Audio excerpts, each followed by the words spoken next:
All right, we're rolling.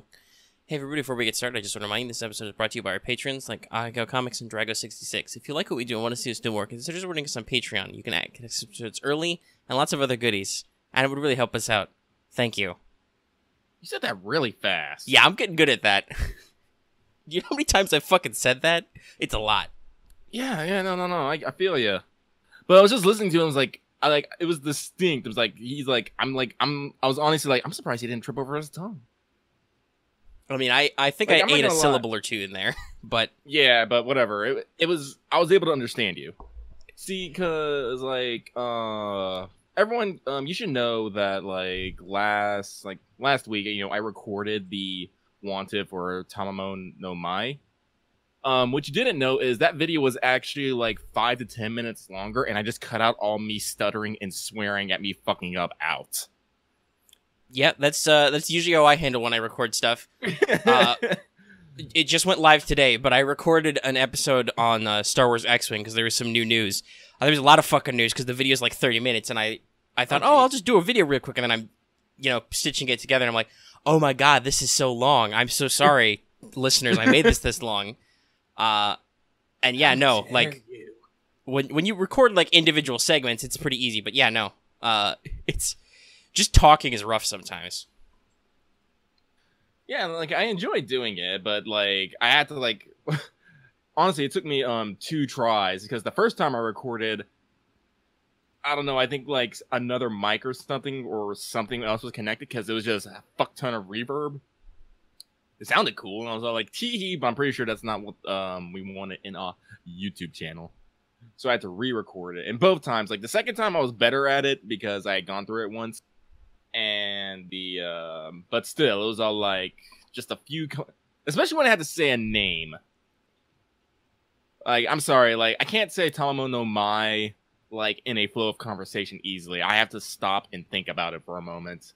Like, if you listen, there are definitely moments where you hear me like pause and then keep going because I'm just like, brain catch up, hurry. There were a couple of those awkward pauses that I still snipped out too to make it sound a little more natural. Yeah. Because obviously, so basically, we can talk about this real quick because it's like a technical thing. I want to maybe talk about some of the fan response because it's not like soared up to the highest tippy top views of some of our wanted videos, but at the same time, it's gotten a lot of engagement. Like lots of people are talking about it because Lucky added his own flavor. But basically, the way that worked was I wrote down an outline, which I don't normally do for wanted. I normally do all the research and keep the outline in my head, which is possibly why some videos are slightly longer than that, because I have to do pause words and stuff. Like right there, where I paused for time to think of what I was saying. But then I passed the outline off to Lucky, and then Lucky basically... You didn't really rewrite the outline so much as you added to the outline in places. Yeah. And then you basically followed that script verbatim. Then you handed that audio back to me. I took another editing pass over it to insert bumpers, and I, took out a couple of points where, okay, so here's a very obvious breath that doesn't sound, it interrupts the flow of conversation. So I muted a couple of those. Like I said, I stitched a couple of pauses that were not for effect, but were clearly you were having to pause to speak the next line to make it a tiny bit more natural. I shaved maybe an extra 20 or 30 seconds out of it, and then stitched the visuals in Movie Maker, and then for some reason it ate the last couple of seconds of you speaking. Well, heck. Which I really don't understand because it's in both audios, but the video decided to cut out the last little bit of you talking. Nobody seems to have noticed though, but I did. We had the first appearance of Editor Omega actually inserting captions in there, which was RIP, the audio cuts out. Oh, hey, there it is. Yeah, boom. Captions. So that's the first time I did that. That's not that hard. I might do that more. Though, goddamn. Yeah, so I don't know what you want to talk about really quick, but I only have 2 things I have done all week because, holy shit, doing Extella took a lot more work than I thought. I have done almost nothing else this week, but record so much Extella. What went live today? I'm looking at the list. I'm like, Jesus, you got all the way to the end, didn't you? Yes, no, we're done with it. I was like, no, I'm going to finish it before I start VC4.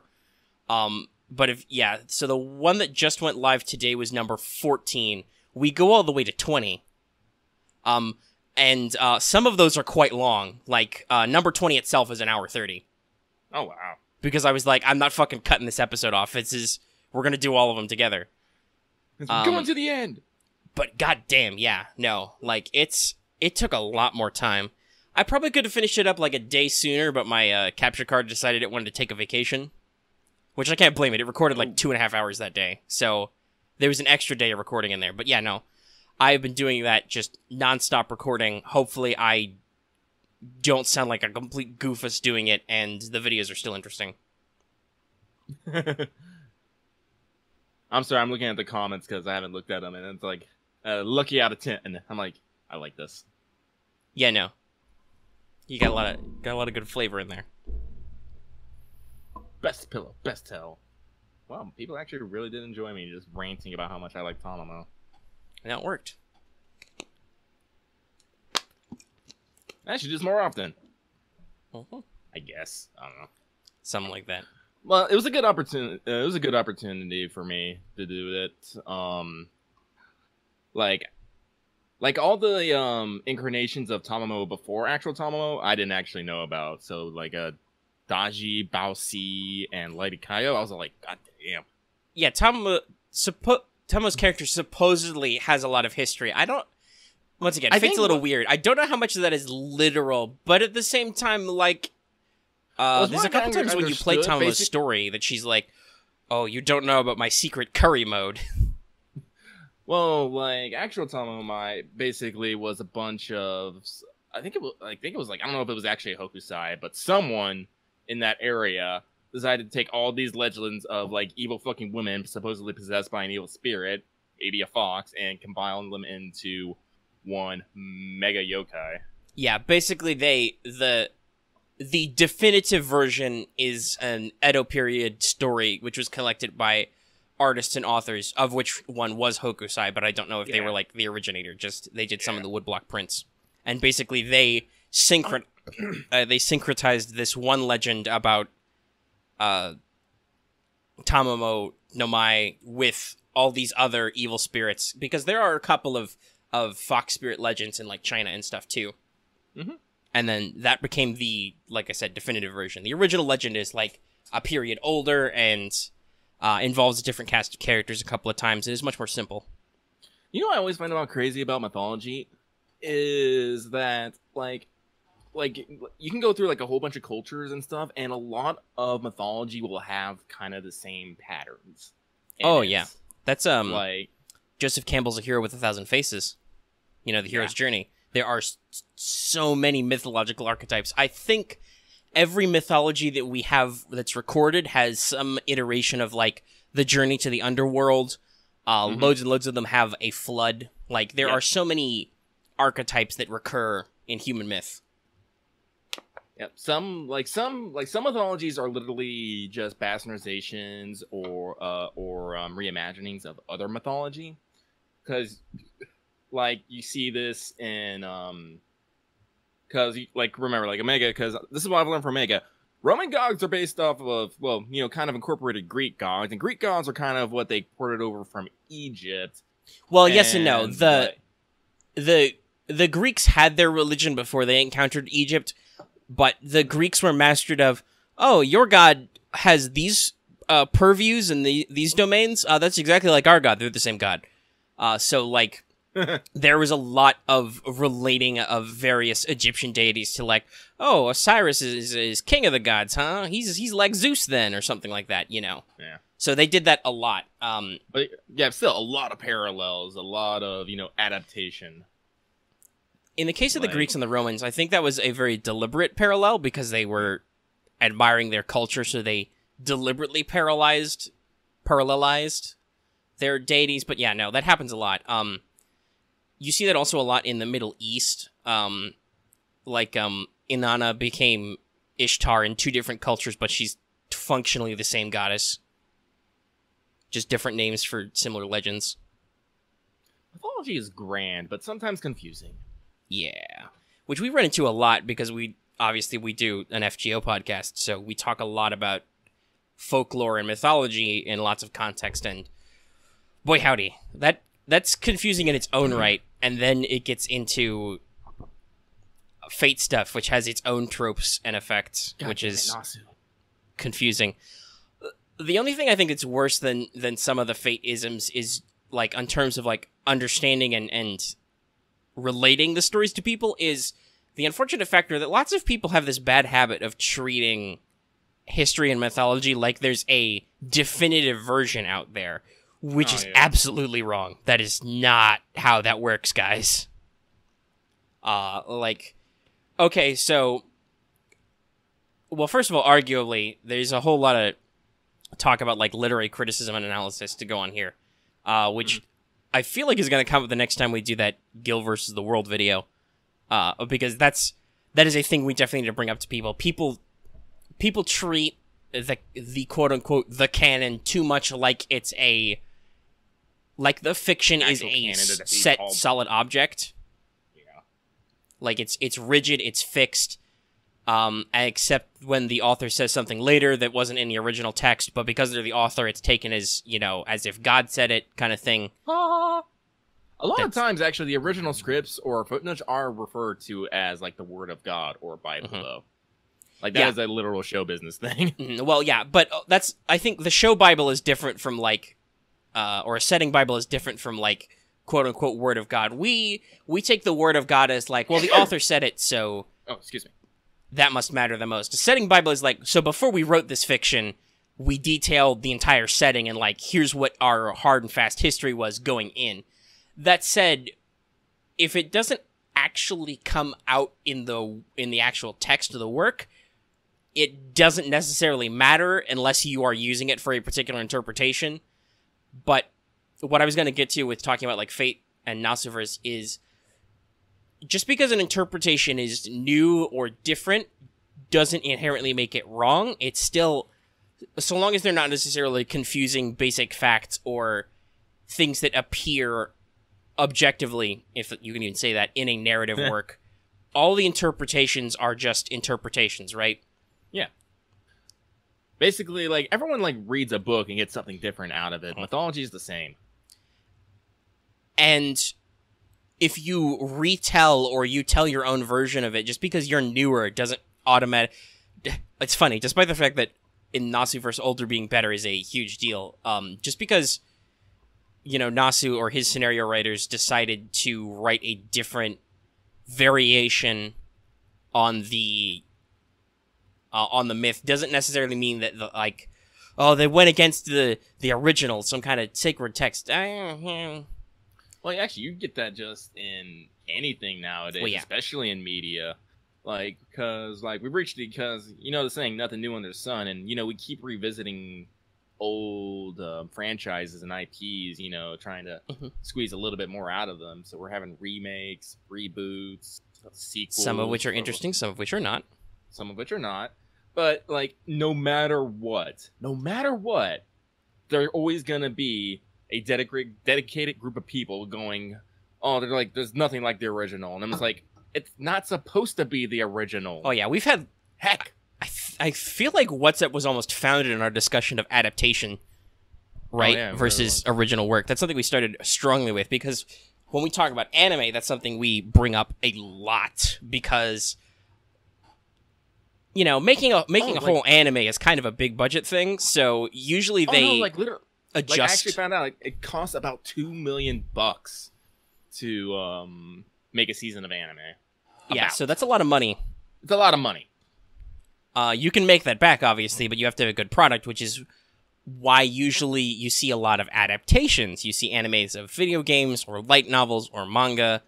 Occasionally you see like a beta test OVA come out as almost like a pilot, and then they turn that into a whole series later when they find out people like it, because it's very expensive to do, and if you don't have to do a lot of the legwork, that makes it less expensive.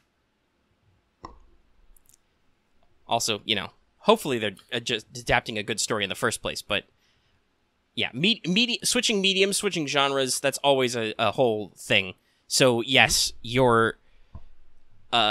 when you switch genre from whatever format you want to call mythology or folklore or classic novels to waifu gacha games, yeah, there's going to be a little bit of drift there.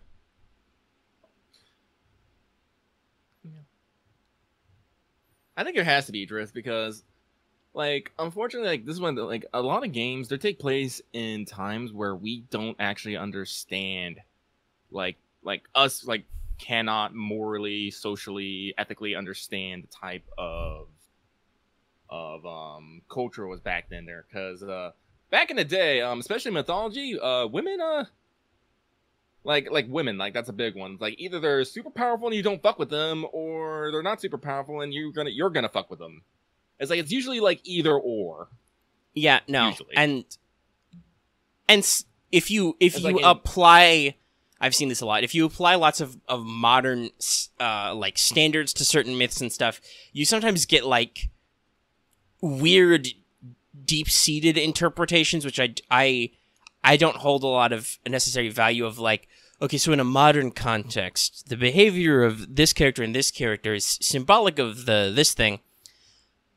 I'm like, okay, that's cool that you can find that deeper meaning with probably your sociology or your English degree.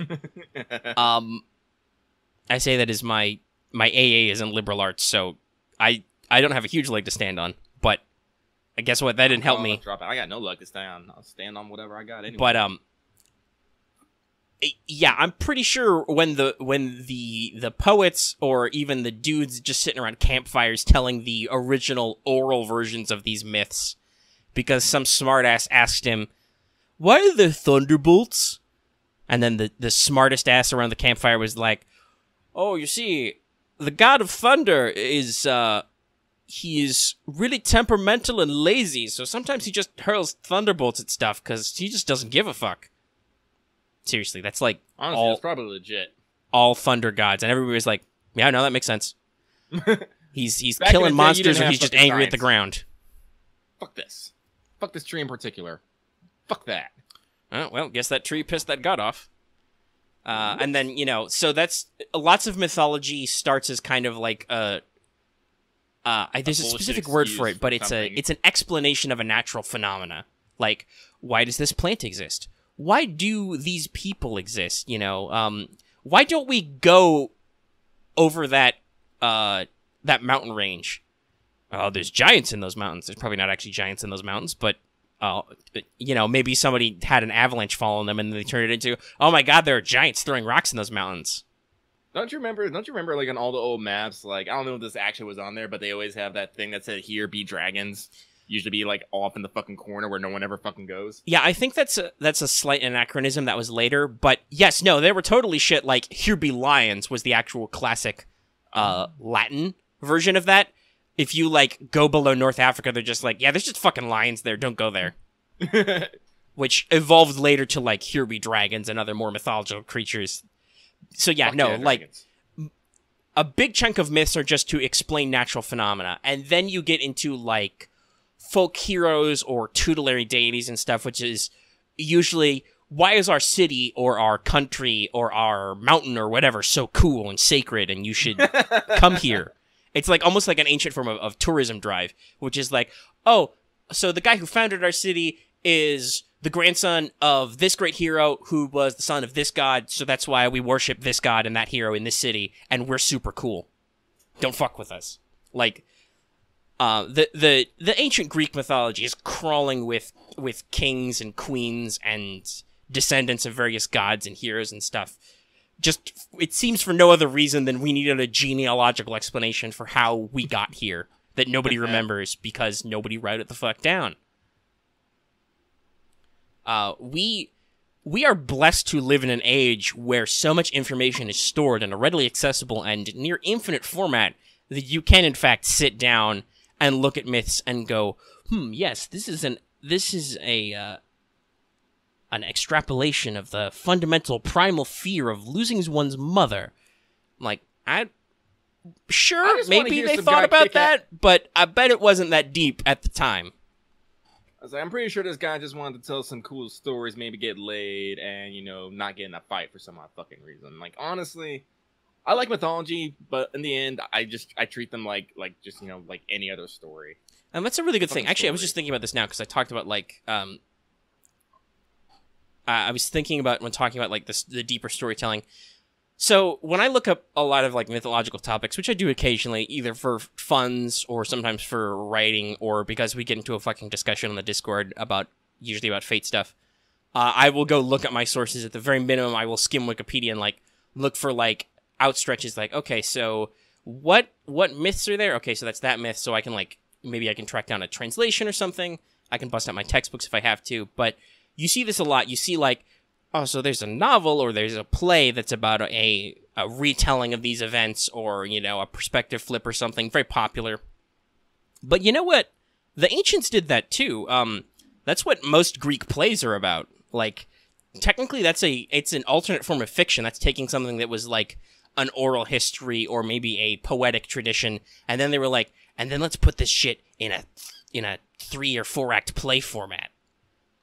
That's... Well, you see, here's the thing, though. Like, back in the day when, like, reading was not big a thing and they didn't have really ways to write things down, everything was literally an oral tradition. Mm-hmm. So people had to play and act out things for people to learn these stories. Because while they are stories, a lot of them did have lessons in them that, you know, they kind of wanted people to, you know, understand and follow. Well, yeah, that's why we talked about, like, you know, a lot of them are teaching tools. But no, lots of classical plays are basically extrapolations or dramatizations of parts of myths that are mentioned but are not necessarily expanded upon. Like, there are so many classic Greek plays that have to do with parts that are described in the Iliad but are not, like, in a play script format. So the oral tradition or the you know, pictograms on urns or however you want to talk about the outline for the Iliad and the Odyssey existed. And then also in later periods of history, playwrights were like, I'm going to turn that into a play. It's almost exactly like how we write fan fiction now. Oh, I read a sweet anime. I'm going to write some fucking fan fiction about that. Only now we exist in such an informatic golden age that you can just write something and throw it on the internet, as opposed to like, you got to try and write a script and get people to play it in ancient Athens or something. Oh my god, you people got it so fucking easy. That's how the modern era works. We got everything easy. Yeah. Like, even at the beginning of not this century, the previous century, that's always a little weird to talk about, but that's because I technically lived through 2 centuries. But yeah, so 1900s-ish era,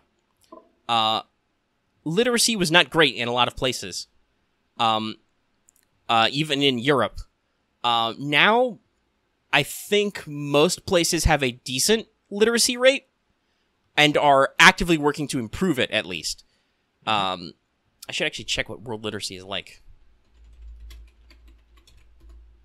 What's the world literacy rate? Okay, so according to the World Literacy Foundation, 1 out of 5 people can't read or write. So that's still a decent chunk, but that's not, like, freakish. Like, that's 80%, over 80% world literacy. And then I wonder, can I check world literacy 1900? Oh, statistics. How I hate you, yet need you. Oh, man.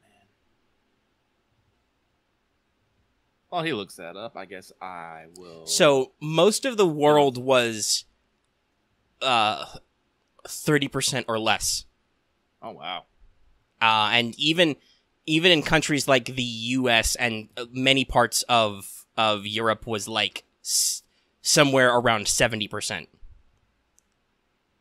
In like 1900. So yeah, no, it's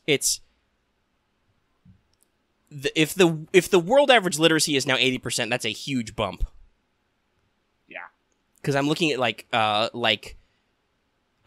countries like China and India back then, big chunks of the Middle East, almost all of Africa were like, oh yeah, no, world literacy is like 30 to 0%.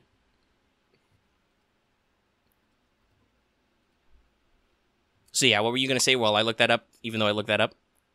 I have no idea what you just said there. Well, whatever. You were saying something? Oh yeah, and I was going to say, I mentioned I was going to do this. Well, editor Lucky did, but I totally just bought me some fucking quartz, and I think I'm just going to start rolling on the story banner right now. Yeah, nice. You can insert that into the next Let's Talk FGO, because people were actually somewhat interested in that for some reason. Yeah, I don't know. I was just saying, like, yeah.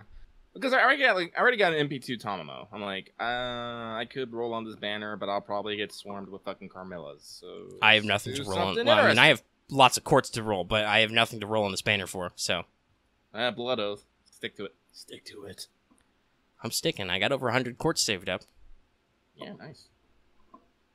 But, yeah, so let me just pop on. But, so you haven't been able to watch any of the new animes now? God, no. I haven't been able to catch up. Hopefully next week.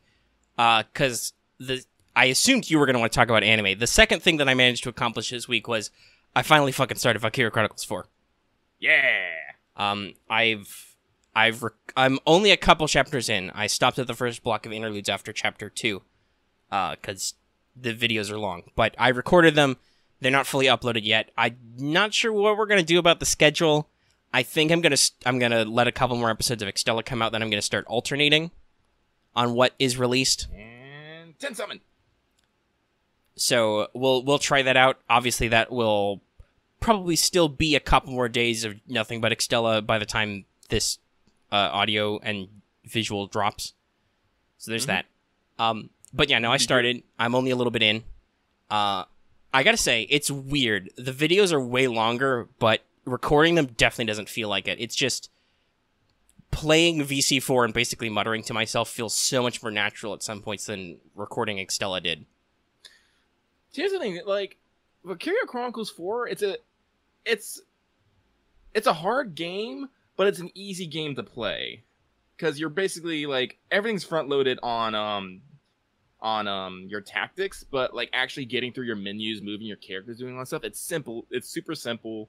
It's really easy to play. Everything has this nice, like, natural kind of flow to it.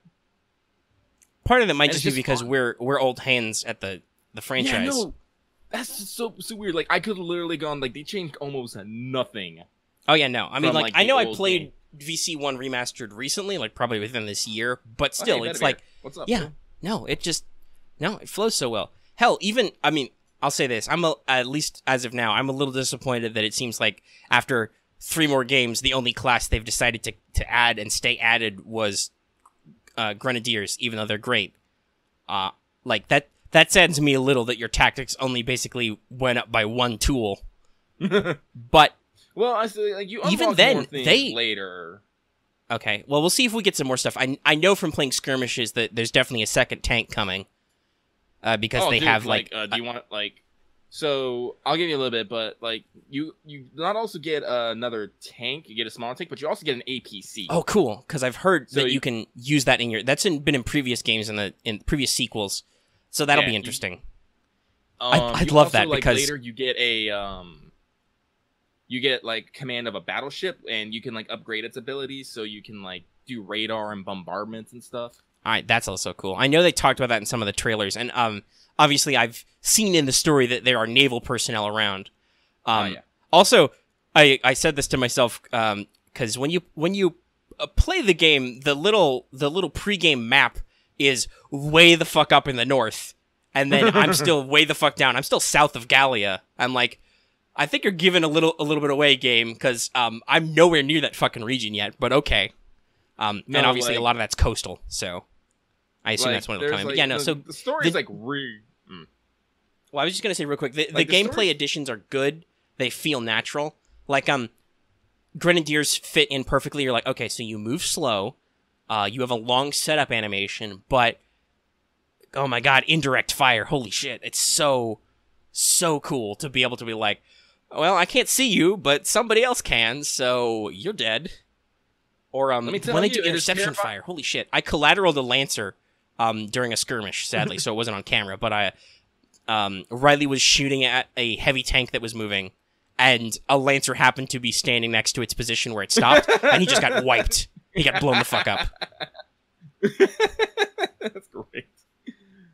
Oh no, but let me tell you, it is, yeah, it's great when they're on your side. It is fucking terrifying when they're against you.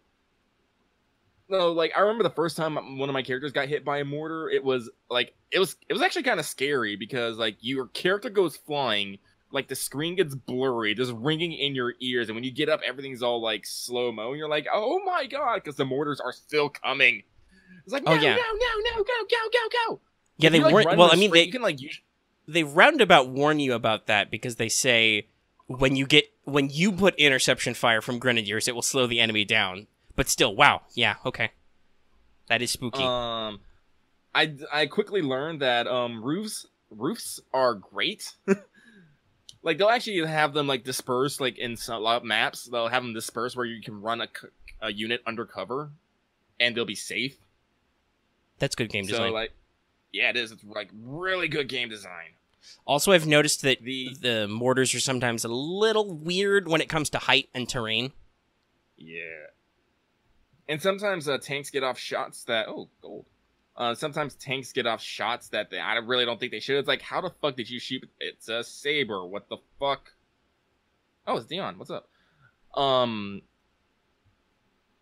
Sometimes tanks get off shots. I remember this one time. It's like literally shooting me between like 2 cracks in a fence. I'm like, what the fuck? It's like, how dare? That brings me back. Yeah, no. I pull some bullshit shots. I'm like I said, we talked about how it's such a familiar experience.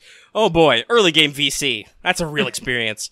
There are some epic shots where Kai whiffs a couple of times in my Let's Play, where you're like, you missed his head by that. I think I called it out in the prologue. I was like, okay, Kai, I think your gun's pulling a little to the left. Can you adjust that? What's actually kind of hilarious, like a little bit later, you'll do Kai's interlude, and there's actually some kind of mention about that, how she used to be a horrible shot, but because it was only because the sights on her gun were like misaligned. It's fucking hilarious. If I do want to say something though, I honestly like, if I do have a problem with this game, it's like the initial like draw in. Everyone's like, all right, all the characters here, bam, go. And I'm just like, okay. There's no real lead up or build up. Yeah, I will say this. The intro is a little weird. It definitely, I mean, so we can say the plot synopsis because both of us are for the first couple chapters. We can kind of like give you the pitch. So you guys are Squad E. You are a Federation Special Forces, which is commanded by a handful of not really expatriates, but volunteers from Gallia. You left Gallia to go to Edinburgh, which is the Britain analog, and join their army so you could fight in the war, only to find out literally like 5 minutes after the game starts, oh, by the way, the Empire's invaded Gallia, which I said on camera. I was like, oh, so that means that about 5 minutes ago, I was playing the first couple chapters of VC1. Neat. Yep. Someone had a baby in your tank. Yeah, so, I think it's good that they do both branch off that, because a lot of the characters are from Edinburgh. They're the Britain analog. Also, God bless I'm playing the dub, because maybe not obviously, but that's how I've played VC before, so I'm playing the English version. Bless the dub recorders for not trying to give everybody English accents, despite the fact that they're all European. Thank you for not doing that. That probably would have been bad. It's like I'm listening. I'm playing it subbed, and I'm at this. I discovered like I'm at this really really awkward stage in my Japanese fluency that I know enough. Like I don't know enough to be fluent, but I know enough to understand when they're saying something that doesn't match the screen. What's on the screen? It's just like, yes, the classic problem of captions, which are probably for the English text dialogue. Yeah. I was like, I don't know. Like, would it be that much more work to include like a Japanese-based dialogue? Actually, it probably would, because it'd be all the timing and the writing and all that stuff. It'd probably take a while because there's a lot of dialogue going on in that game. Yeah, there's a lot of incidental dialogue too. Some of which is very funny. Oh yeah. Because the farthest I got was the tank decoy mission. So there's a lot of funny background dialogue. Like somebody at one point you can hear another soldier scream over the radio. Ah! Oh, it's a fake. Which, by the way, is the actual experience playing that game, because there were a couple times I bumped into real tanks and I was like, or I was about to go around the front of a tank and I'm like, wait, shit, that's a bad idea. If it's a real tank, I'm gonna get shot. Yep. I'm glad to know that VC4 still lets you do the same strategy in VC1, where you literally just pump all your buffs onto a scout and have them wreck everything and win in 1 or 2 turns. yeah, for some missions, you can definitely do that. Like, at least the skirmishes, I let other people go just to have them do kills and you know, play with the game a little, but you could totally, several of them, you could be like, all right, so if I had a really awesome scout, and maybe that's why they, at least at this point of the game, I know I have one more command slot, but, because they're like, you can see in the personnel roster that there are, like, empty slots for plot important characters. But there doesn't seem to be a signature character who is a scout. Maybe that's why. Because Alicia as a main character who is also a scout is like that's what makes her quite so broken, is as a main character she has very good hidden potentials. And yeah, no, she's also a scout, so just cram her full of buffs and she kills everybody.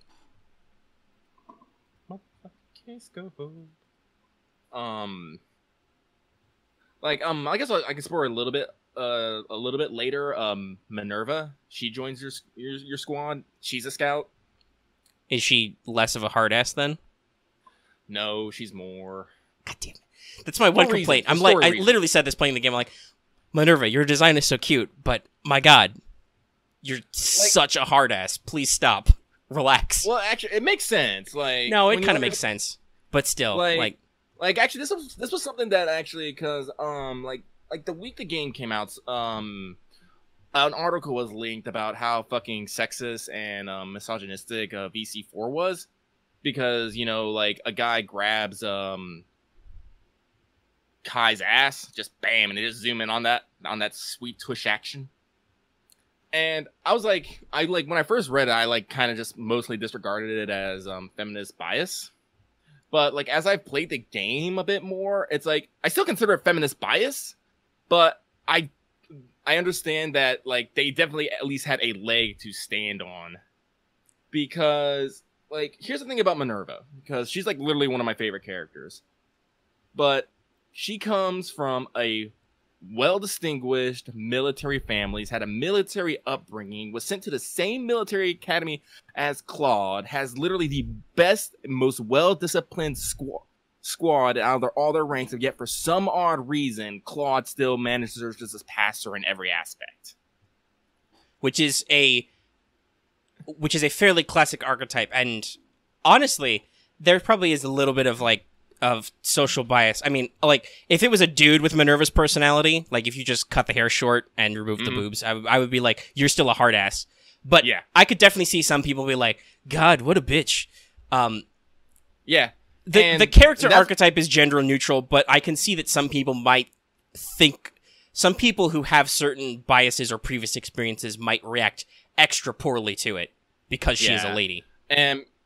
Yeah. But it doesn't quite end there. So, like, yeah, Minerva, you know, she definitely has feelings of intense rivalry towards Claude, and that's why she kind of comes down on him hard. But at the same time, she also wants to kind of impress him. Like, you know, like, aha, I am better than you.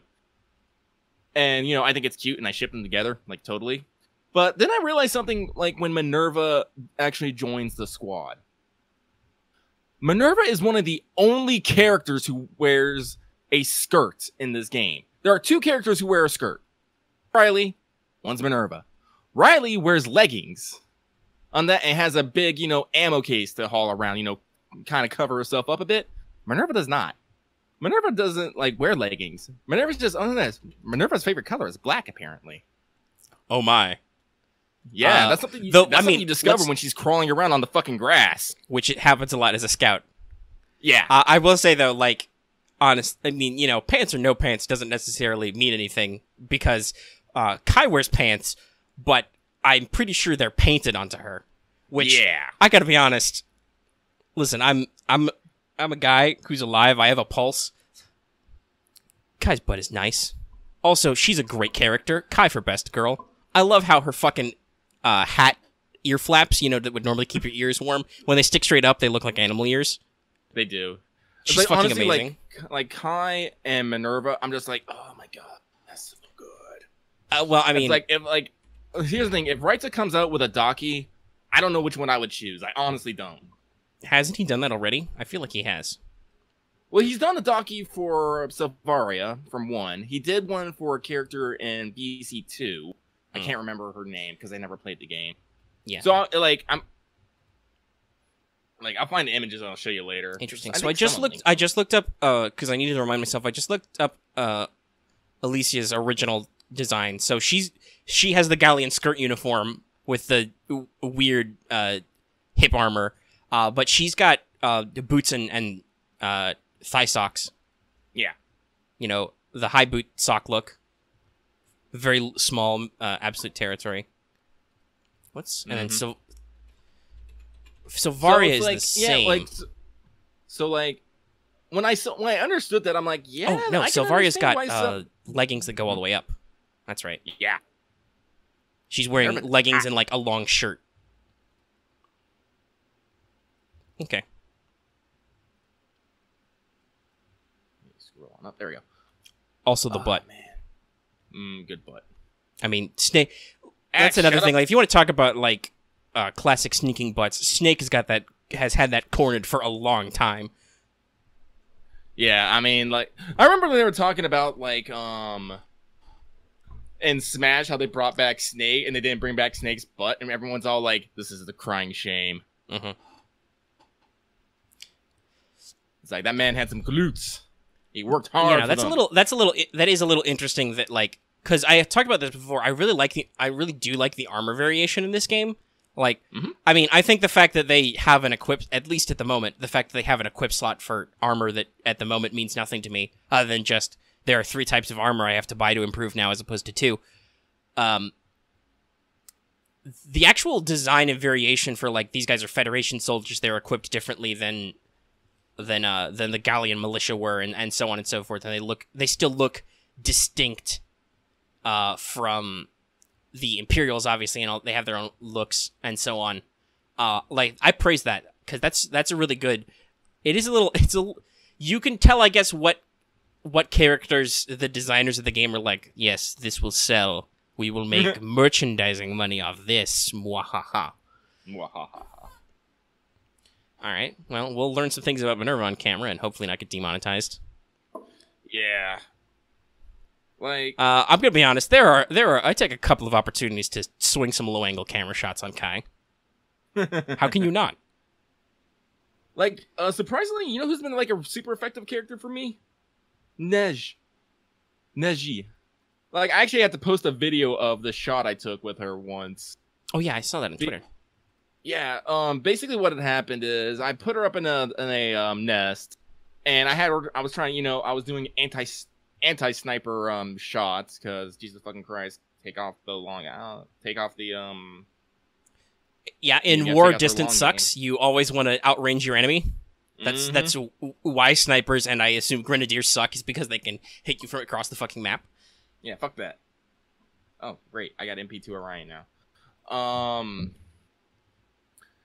So like I couldn't get a good shot. Like the best I could do was literally shoot between the rafters on the shot, and it was like literally like this itty bitty little bitty sliver. I'm all like, I believe you. I believe in you. You can do it. And she fucking did it. She's like the cutest incarnation of death ever. Yeah, I have already taken some weird, because I think they've definitely done some more work on how terrain works, like what objects you can and cannot shoot through, a little better than previous versions, or at least since the last version we played.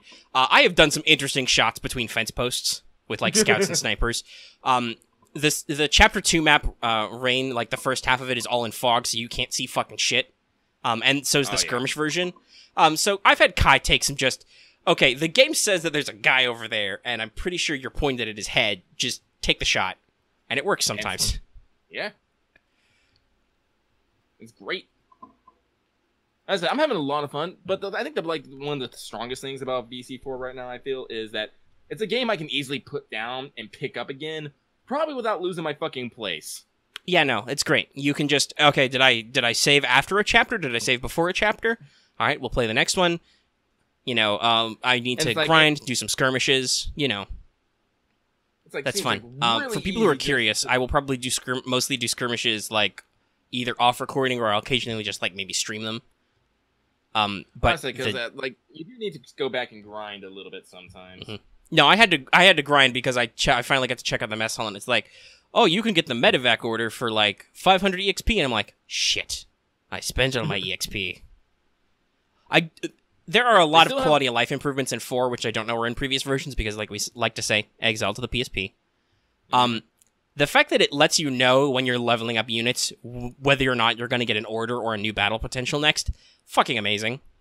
Really helped me prioritize spending EXP. The other amazing thing is tanks only cost 1 command point now. Thank God. Oh my god, that's so amazing. Later you get an ability where you basically spend a token and you're gonna have a leader unit like grab up the 2 units and have them run with you.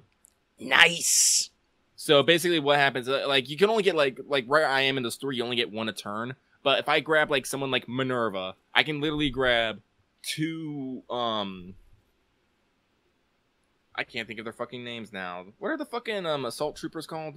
Shock troops. They're shock troopers. Shock trooper. Thank you. You can grab 2 shock troopers. You have the fucking really short runtime, and grab them, and you can run the full length of Minerva's AP, and they'll be right behind you the entire way. And they're like the AI is like kind of all right.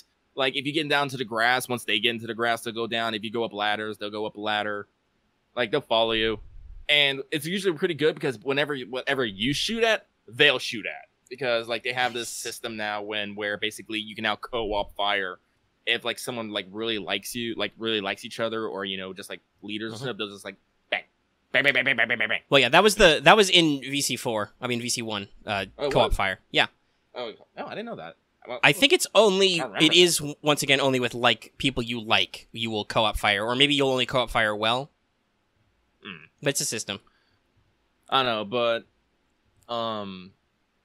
and what's great also too now is they have squad stories, which are basically the individual stories for all the squad members. And it basically, once you've used like a certain amount of people together or gotten so many kills, you open up the squad story, which basically gives them new potentials or changes some of their old ones.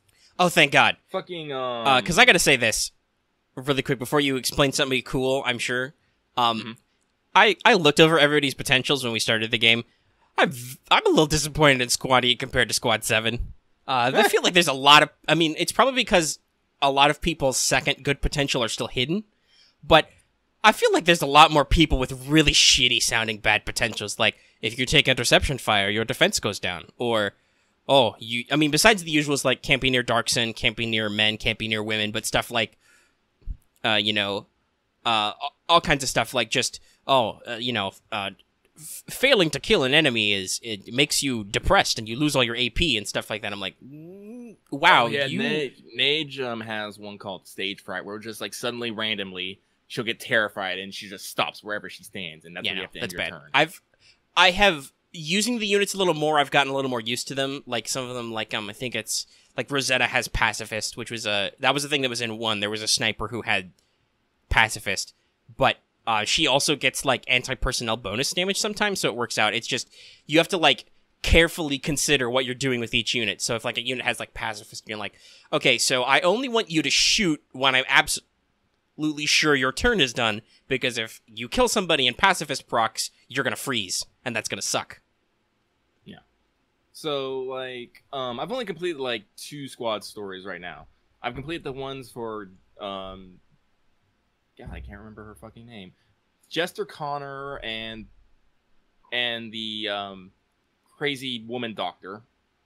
Yes, her. She's there. She's I know. scary. I picture her face. I cannot remember her name right now. Yeah, like I had their 3 together, and basically they all unlock their potentials. But then I did the one for I don't know if you got them yet, because basically what happens in the game is just as you go, there's just new squad members just show up and you swap them in and out with your roster. Yeah, I've seen it already. But you should already have Jean.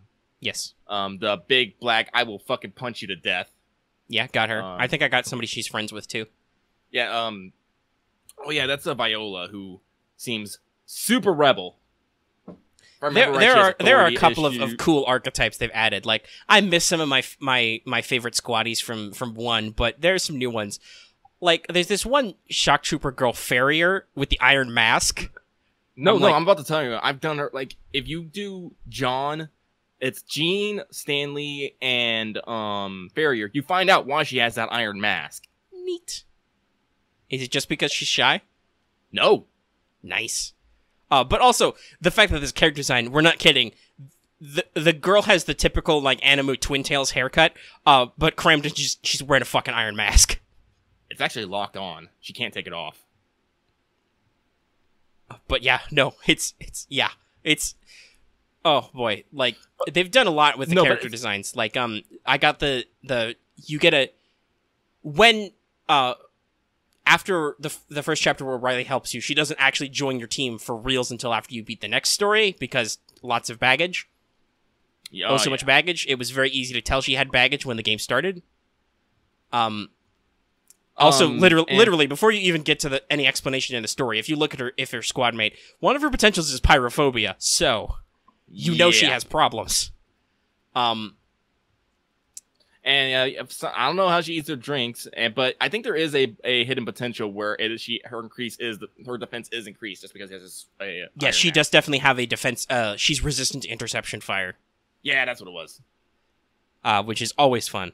I find it a little weird that Claude has an anti-interception fire potential. Well, there are later in the game. There are anti-tank mortars, which basically can do interception fire on tanks. All right, that makes sense. That's really good that he has that. Then, I do love that he has an accuracy boost, though. That's fucking great. On a tank, because tanks are. I whiffed a couple tank shots too.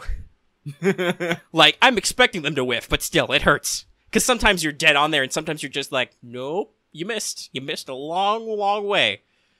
I'm sorry, I am going to drive up on this tank's ass as close as I can. I definitely did that a couple times. Like, so we're gonna blow up this tank. I'm just literally going to park behind it. I'm a little too close. Hold on, let me back up a hair. Rotate the turret around, point blank, because goddamn, you don't want to miss a shot that close. It sucks. I'm a little sad. Tanks only have 1 HP bar now. The fact that you could mobility kill tanks was really cool. Like, it was a strategic thing you could do. It would be like, okay, I can't hit this tank's weak spot from here, but I can blow up his treads. Like, there's a slight modification. It's not the treads, but later in the game, Riley unlocks the ability to basically use mortar shells to literally kill tanks' AP, so they have to stop wherever they are. Nice. Doesn't like kill them for good, but it usually stops them for that turn. That's cool. I'm hoping there's some fun abilities in there. Yeah, I'm still like unlocking abilities, but like, the crazy thing is like the story's like real good too. At first it's kind of lackadaisical. Oh, dumb, and then they just ramp it up to fucking 11. And you're like, oh my god, what is happening? Like, for like 4 maps, I did not go back to headquarters to like upgrade anything because I'm like, no, I have to see what happens next. Mm-hmm. And also, it makes sense in the context of the game. No, the game style is pretty cool because we talked a little bit about the setup. Like, a lot of your characters are still Gallian to give you that like connection, and like the invasion of Gallia is like, shit, we have to stop this war before they destroy our home country. Never mind that if you've played this series, you've fixed it like twice already. But in general, specifically, I know for a fact, because I played the first one, that problem will fix itself. They're like, the Imperial Prince Maximilian is leading. I'm like, yeah, no, I mean, he's the villain of the first game, so I'm pretty sure if you complete that game, you know you're gonna beat him at least. No spoilers, because I know Axe is listening and he's actually playing the game. But yeah, no, like he's your main enemy commander. You're pretty sure if you're gonna win, you're gonna beat him. So even if you haven't beat that game yet, you know we'll probably get around him. So that it's kind of funny that they're like, for the characters that raises the stakes, but for you as the player, you're like, that situation's fine. That'll fix itself. It's fine. It's gonna be fine. Fine. Yeah, I mean, you get close to him a couple times, but anyway. But it's so they're doing this like desperate counterattack, and it's not. I don't think it's a spoiler to say like a couple chapters in, you start to see like, well, even right away, you see that the Imperial tactics stand strong because you try to capture a giant howitzer, they're like, no, fuck you, they blow it up. You capture a town, no, fuck you, they burn it down. Which I believe is an actual tactic that the Nazi German did in fact do. Isn't it called burning? There were orders to slash and burn infrastructure as the Allies invaded Germany. I think it was like scorched earth tactics. Yeah. It. I mean, like a lot of we'd already blown up a lot of their infrastructure in bombing raids, quite frankly. But no, they were explicitly like burning bridges and towns behind them as they retreated. Yeah, it's a fairly common tactic. But since this is European War II, it makes sense that like though it's really weird. I saw the map of the Empire. I'm like, and their capital's like way up north. I'm like, so they're Russia-Germany, which was kind of implied. Also, no, they're at least in 4, they explicitly sell out. No, they're fascist. They're non-fascist. They're supremacist mostly. Nazis. The Dark Sun are definitely a Judaism analog, but it's also weird in anime. They still fucking hate Darksons though. They do, but as far as I know, there's no like the Imperials themselves are not like seen as like a superior race. It's just they hate the Darksons. We want your shit. Plot reasons, which are weird. Like I said, like the Darksons are definitely the Jew analog, but at the same time, it's weird in anime. But yeah, no, like like I said, 4 straight up says, like the officer straight up tells you, if we lose here, the entire continent will be dominated by fascism. That's not actually that guy's voice, but it's close to it. Completely reckless and desperate move as we charge straight into their homeland. Right, all the to while take making the capital. It more and more difficult. Yeah, and your capital. Their response, the Imperial response to the fact that you get into their lines is to immediately start being like, no, fuck you, you can't have any of our shit. But it's very interesting. Like the book context is like, so to the Imperials, this was the war for the motherland. But everybody thought of this as like, you know, the Federation was like, this was Operation Northern Cross. It's interesting. I hope we will once again humanize the Empire characters again a little. Because that's something that VC1 does is like, yeah, some of them are like just assholes to be assholes, but most like enemy commanders and generals are trying to do something.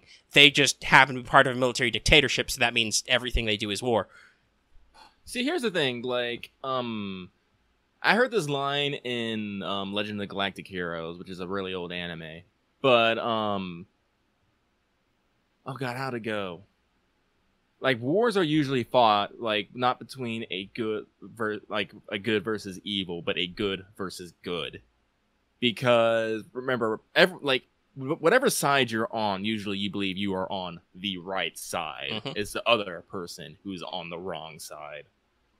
Because from the, like, original from the empires is, like, they have this vast growing empire, and a vast growing empire requires a fuck ton of resources. Specifically, they need a fuck ton of Ragnite, which is what all the technology is based on.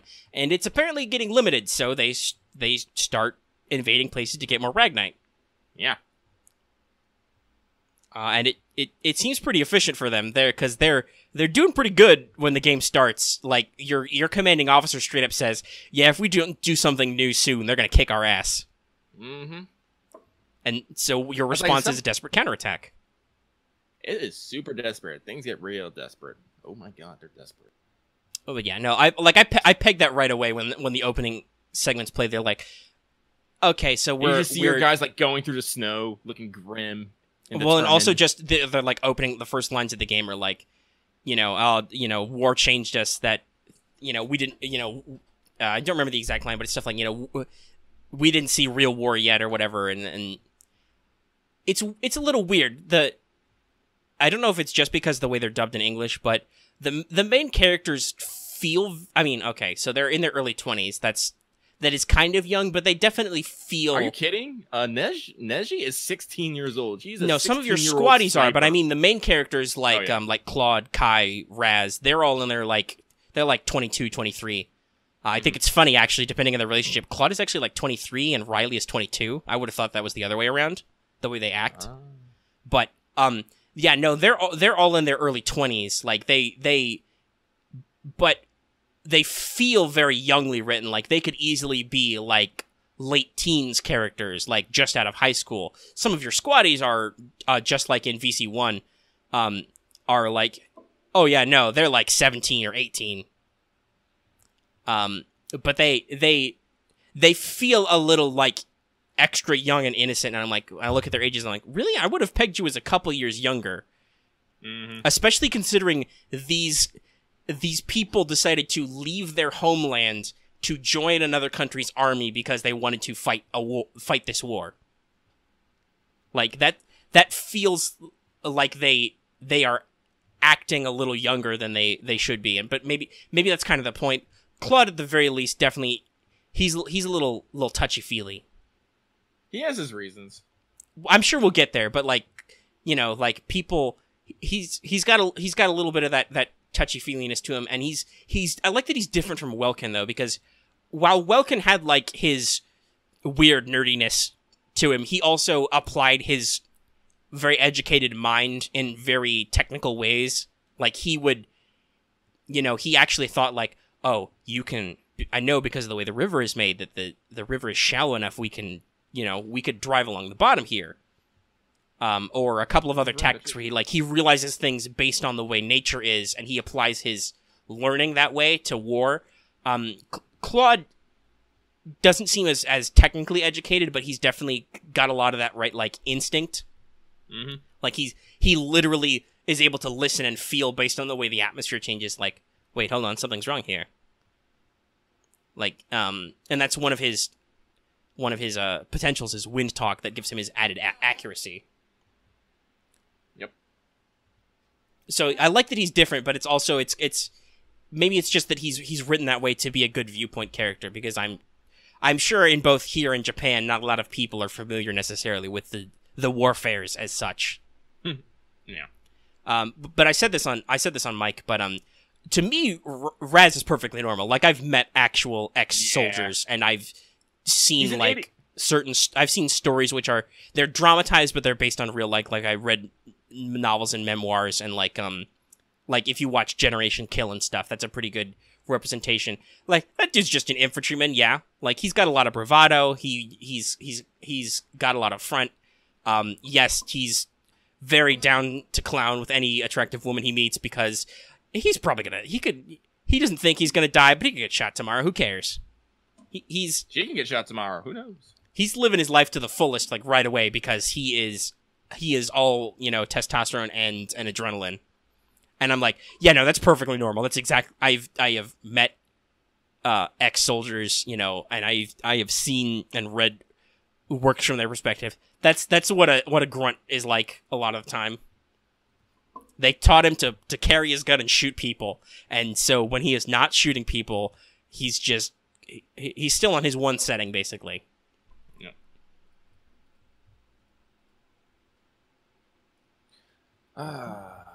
It's a good game. I put it down temporarily because I borrowed God of War, which, you know, the one that came out this year.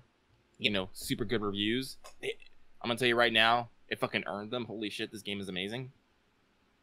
But I don't know. I might switch back after we've been talking about Valkyria Chronicles 4. I might go back.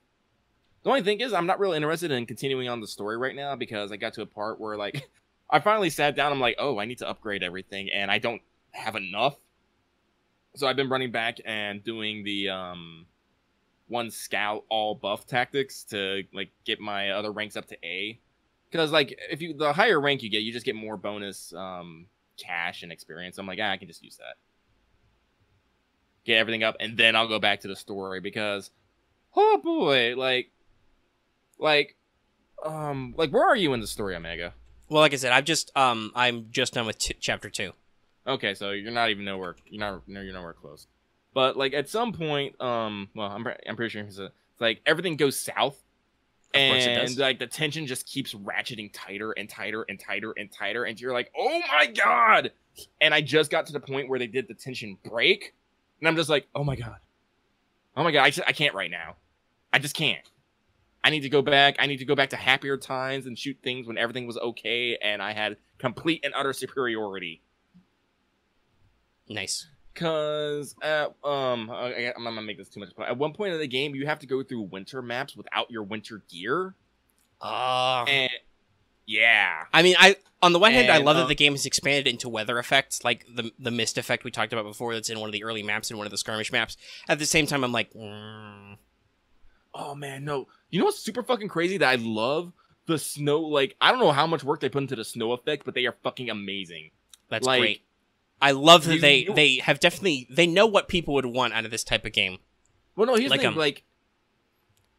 Well, go ahead and you, explain like, more. People leave tracks in the snow, and they fucking stay there. Like, if a track has been driving around, you can follow those tracks and catch up to that tank. Yes. And they stay there. Like, mortars, when they hit the ground, they'll actually clear the snow from the area that it hits. And you'll just see... And you can see it on the map. You can just see all these little circles just in the map of where the mortars hit and, like, where the tanks were driving. It's like, there's a lot of effect... like, a lot of effort that went into those effects. I was like, God damn, it's amazing. I love it. Yeah. But like I said, I was saying, I feel like they know what kind of gameplay stuff that people would want out of this. Like, there's a couple of other little ads that I think are neat. Like you can do visual customizations to the tank, the Hafen, which actually matter. Like, you put the different decals on it, they give you a little tiny stat boost. I find it hilarious that one of them is the learner's permit. I didn't use it because I'm like, I don't need that much extra defense. I want the accuracy. But it's like, that's hilarious that exists. That you can literally stick a Japanese, like... that's a symbol student drivers put on their cars while they're still learning. So you can literally just stick a student driver symbol on your tank, and it's hilarious. I haven't unlocked more camo yet, but I'm sure that will do something. At some point. Also, everybody's got a little accessory slot for, like, little bits and bobs. That's cool. Like, you could get, anti-armor rounds. I picked up a telescope, but I don't know what it does yet. I assume it does accuracy things. I think it's sight. It might be accuracy. Because sight's a thing, too. See. Like, certain units can see so far. Mm-hmm. I do like that they explicitly let you know what is a surprise attack now, and that sometimes that has different effects. Because, like, that was a thing you could pull off in one where, like, the enemy would not see you and you would shoot them and they'd, like, panic and freak out. Mm-hmm. But I don't think there were any other triggers on that other than just you surprised them and maybe, like, their accuracy and response was down or something. But this is, like, this says explicitly surprise attack. And some characters are like, this character is honorable. They don't want to do surprise attacks. And then there's others like, this character that's a surprise attack, they do, like, they get extra accuracy or something. And I'm like, this is really good. Okay. Really good expansion to the mechanics.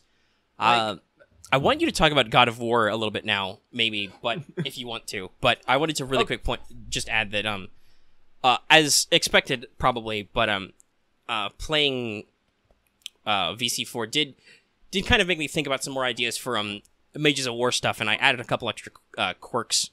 Oh, cool. A couple negatives, a couple positives. Wasn't one of the major operations for... Yeah, I mean, the time period is different, but the way that, like, squad members have their own individual personalities and kind of and some of the dynamics of that was definitely an inspiration to the game, like customizing your soldier with different abilities and, like, career effects and some of the weapon selection. So I added a couple negatives, like you can have a debt now and have to pay that back. There's a big plus 100 EXP one that is called Trauma, which instead of one of those lovely temporary disorders, which aren't very realistic but are much more manageable in a game setting, rather than writing extra rules about how you need to get psychotherapy on the battlefield, it's a plus 100 EXP, so it's a big one. So it's like you have a permanent, like, deep-seated trauma, which gives you a mental disorder, which doesn't go away ever. So, like, you permanently have night terrors or a phobia or something. So it's worth a lot of EXP, but it's probably going to suck a lot. And then there's another couple positives I came up with that I thought about from some other stuff. Like, not that anybody seems like they're eager to play a naval campaign, but I added, like, a quirk to, like, sea legs, so you don't take any additional penalty when you are on a boat. Like, your GM might think normally, like, oh, you're trying to, like, sprint or fist fight on top of a ship deck. You might have an additional penalty. Sea legs, none of that. There's one for, like, I wish drinking. to have swashbuckling duelist fights on top of a mast. There's one for, like, drinking. You can be an able drinker now, so you are not as penalized for drinking alcohol, and you get bonuses to certain carouse checks. Like, if you want to enter a drinking game or something. And then there's one which I called Cast Iron Stomach, which is, you can eat more, like, you can eat food that might be a little spoiled or rotten or poorly prepared, but still get food from it, so you don't have to worry about starvation as much. And you're a little bit more resistant if somebody tries to, like, poison you or give you a disease through something you eat. As just, like, a little little bonus you can yes, pick, yes, which yes. gives your character some different characterization. That's good. It's good. So to God of War. fluff You want up- to talk about God of War? fluff out. So God of War is definitely a departure from the the three main games. First three games is you're just really angry, you're gonna kill everything, and heaven, well, not heaven, like whoever help you if you get in their way. Like in God of War, like I don't even know what to call it because it's like I think God of War, I think like back to the first one in PS2, but like Dad of War, I'm just gonna go with Dad of War. So Dad of War is a different experience. It's like I call it like closer to experience to The Last of Us than to the previous. Oh, excuse me. Than to the previous God of War games, because it's kind of the same things. You in a small are going on a journey for reasons, and you have to go through like a whole bunch of different locations and do stuff, fight off like the almost like the pretty much undead, and try to come closer together in the end. Like, but like instead of Cole, oh god, what was the kid's name in Last of Us? I feel like it started with a J. I want to say. I don't know. Anyway, the kid in The Last of Us, and like they kind of have like the same archetypes because Atreus and the kid in The Last of Us, they're both kind of like quippy, they're quippy, curious, maybe a little bit sassy at times. Just want to look good in front of the older one. And the other one's just kind of an old grumpy grouch who just wants to get this shit over with and go back home so they can sleep. It's like not exactly literal in this case. But as I said, so like for one, the game is like visually fucking stunning. Like, oh my god. Like you can just like wander around and as long as you're not getting attacked, everything's pretty nice to look at. Like there's it's like the original God of War was pretty fucking linear. Like, I think there's actually some parts in the game where you just literally push straight and it just takes you around corners and shit and around stuff. Well, yeah, would it be fair to say it's a big pillar of the hack and slash on PS2 was the original God of Wars? Yeah. But this one, like, there's like little offshoots you can explore, go up, down, all around. You can find interesting things. It's not so much platforming. Like all platforming is literally done with a circle button. Like, literally. Like, you go up to a close, you press circle, jump on it, you go up it to jump over is circle, you want jump when it's just circle. You just can literally just smash circle and you can just like go whoop whoop whoop whoop whoop whoop. It's like you don't have to worry about pushing like jump, and then you have to push another button to like catch the ledge, and then you have to hold another button to move. It's like no, just keep smashing circle, you'll get there. So they kind of like streamforming in the platforming sense, and it's fun. So it's fun and it's simple. So just take your time enjoying. When I first started the game, I put it on the hard setting because I'm like, oh, it's just a God of War game, and this will be fucking easy. It was fucking easy. Oh my god. No, I've heard that the game at higher difficulty is actually really tough. Yeah, it's actually really tough. Like one of like the first fight where I had to fight multiple enemies, I died like 8 times trying to get it because like on the hard difficulty, like 3 hits and I say you'll die in like 4 hits. Like less if you like got whittled down by something else earlier. Like on the 3rd hit, you are literally like at no health and like a stiff breeze will kill you.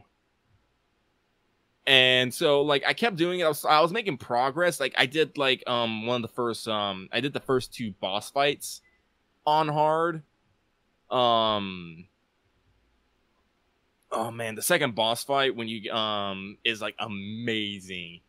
I always like those boss fights like where they kind of take like you fight and then they kind of take you out of the action to do some cool shit and then they bring you back into the action like seamlessly. Like they did that, like it was fucking awesome. It's not so much quick time events anymore either too what I've seen. Like usually like they'll just have you mash like R1 or R2 so you just punch things for a bit. You don't have to like push circle and then wait a second and push triangle and then push X. Press X like, no, not to die. Yeah, press X not. They still have some of that, just not in combat. Because remember, like in the original God of War, when you like stunned them, you would like go and start doing like the finishing move, and you had to hit all the buttons. No, you just push circle, and like maybe if like you want to, you can like push R1 and like you can punch them a lot. It's fun, and then you just kill them. But like in cinematics and stuff, like they'll usually have you like smash circle or hold circle for some odd reason. It's like it's only ever circle. Circle is your action button, which I think is great because I never really mind QuickTime events. Like I think they're fun and like something. I think there's something to keep you like invested in what's going on. But like I don't like it when they try to involve like all these fucking crazy ass buttons. Like oh my god, like like I'm maybe kind there's of a something to be fan. said if your design interface is like it's okay. So like say R1 is like your shoot button, and then X is like your jump button. So if you want to jump or shoot in a QuickTime event, you push the buttons associated with that. But yeah, no, sometimes they're just like and then push triangle for no godly reason. Yeah. Like personally, like I like games. I liked Heavy Rain. Like some people like get real miffed about that game, but I liked it. I enjoyed it. I played it. Got the best fucking ending. Everyone was happy. Main character got sex. It was great. But God, just the weird ass fucking button things I had to do. Like that is literally a game of nothing but QuickTime events, and it was kind of annoying. It's like fuck. Like, I remember one scene where you actually, like, in Heavy Rain, where this guy is, like, having a drug episode, and he's trying to handcuff this dude. So you have to start holding all these weird-ass buttons at once, moving at once. I'm like, oh my god, my fingers are not supposed to contort this way. And it's just like, God, why? So they simplify the QuickTime events, which I'm okay with. Because combat's hard enough as it is, because... So instead of the chains, now you have the Leviathan axe with this awesome runic axe that Kratos just throws the fuck around and like cuts things in half with. But so you have your light attack, which is L1, your heavy attack, which is L2. Then you have your block/evade button, which is R1, and then R2 is it's like you're aiming so you can throw your fucking axe. And then like you have to push like triangle or something to back. So basically, and when you have thrown your axe, or if you haven't pulled it out, you go into fist fighting mode, which is like its own set of attacks, which is great. So basically, you can block a dude, kick him away, throw your axe into him, run him, punch him like in the face a few fucking times, kick him away again, throw back your axe, and then like just run up and start hacking into the axe and repeat this combination. It's like it's not like Devil May Cry kind of comboing. It's like all these like combo moves, but still super satisfying but difficult to pull off.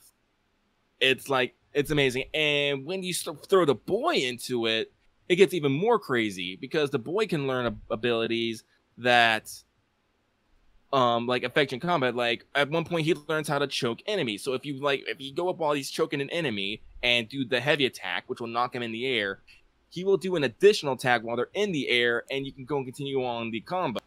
So it's just like it is like such a diverse combat system with a lot of like as someone who's like played the original God of Wars and played Devil May Cry, it's like the button scheme was something that took me a little bit to get used to. Because I don't want to change it because they have like different modes. They actually specifically have a classic mode for people who might, but like, no, I'm going to learn it this way. I'm going to do it this way. And it's like, it's just hard because there's so many times where I'm like, oh shit, I need to dodge. And I hit the L1 button thing and I'm going to like dodge or roll out of the way that way. Like, no, I just swing my axe and I'm dead. God damn it. And so I've gotten better, and so now I'm getting out. So I'm not dying as much. It also helped that I put it back down to the normal difficulty, so I stopped looking like a fucking like I suck at this game. But so I finally like start getting out there exploring. There's like little puzzles and stuff. Like the dialogue between Kratos and Atreus is amazing. Like Kratos is trying to be like he's not trying to be a father right here at the beginning. He's trying just to be an authority figure. Like Kratos doesn't know what being a father is. He's like, I don't get it. Whatever. Christopher Judge does amazing though. God.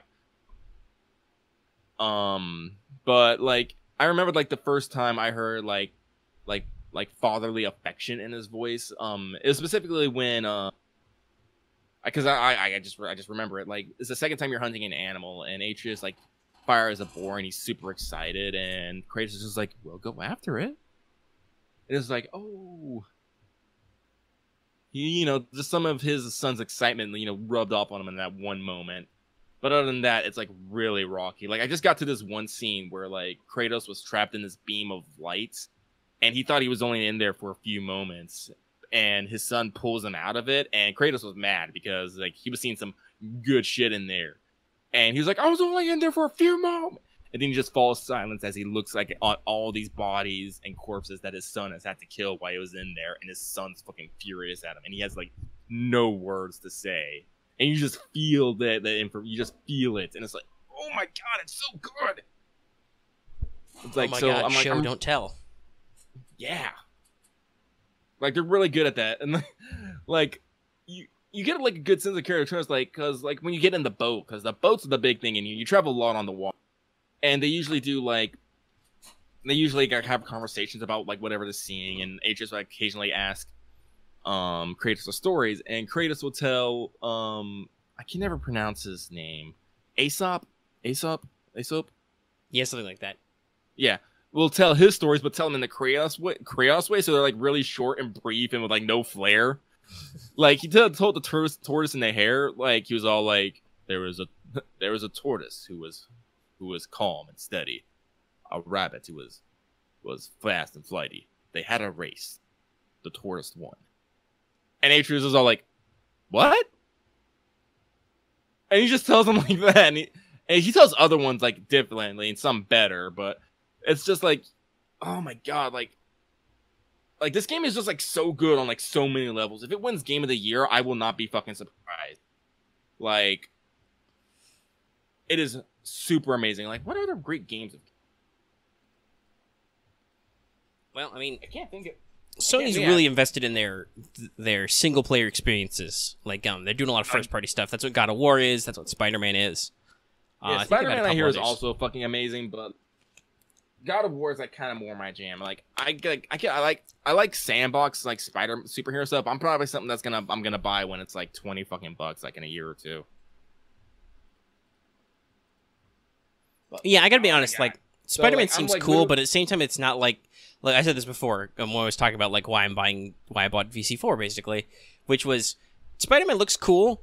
I appreciate Spider-Man, and I appreciate like the work that clearly went into this game. At the same time, it doesn't feel like it's a specific cultural touchstone or anything that I like need to get in right now. It's not like, okay, so it's really good.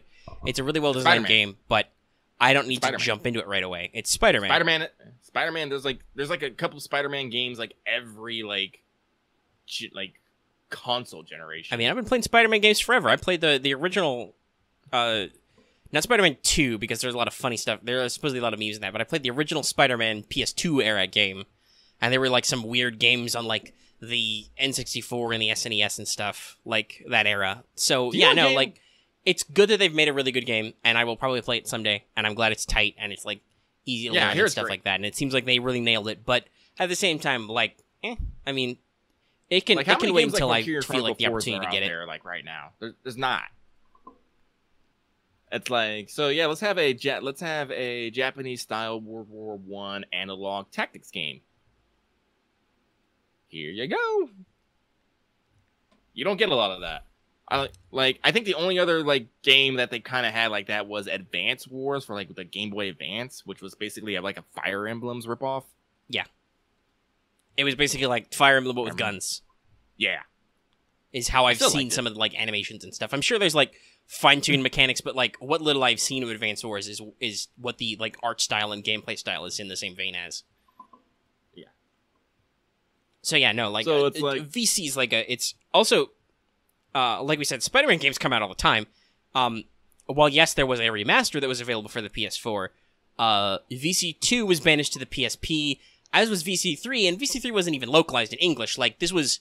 They're putting it on consoles, and they're fucking bringing it back to, like, a full-blown English localization. That's, like, a big deal. I want to support this game, and I want to enjoy it, and I'm glad I do. Because we don't talk about Revolution. Yeah, we don't talk about that thing.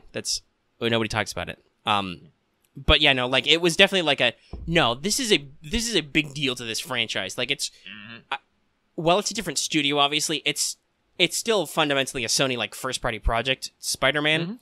So they've already shown with like Horizon Zero Dawn and with like, God of War, like they're making good games. They're gonna continue to make games and sell them. Like I can pick up this experience whenever.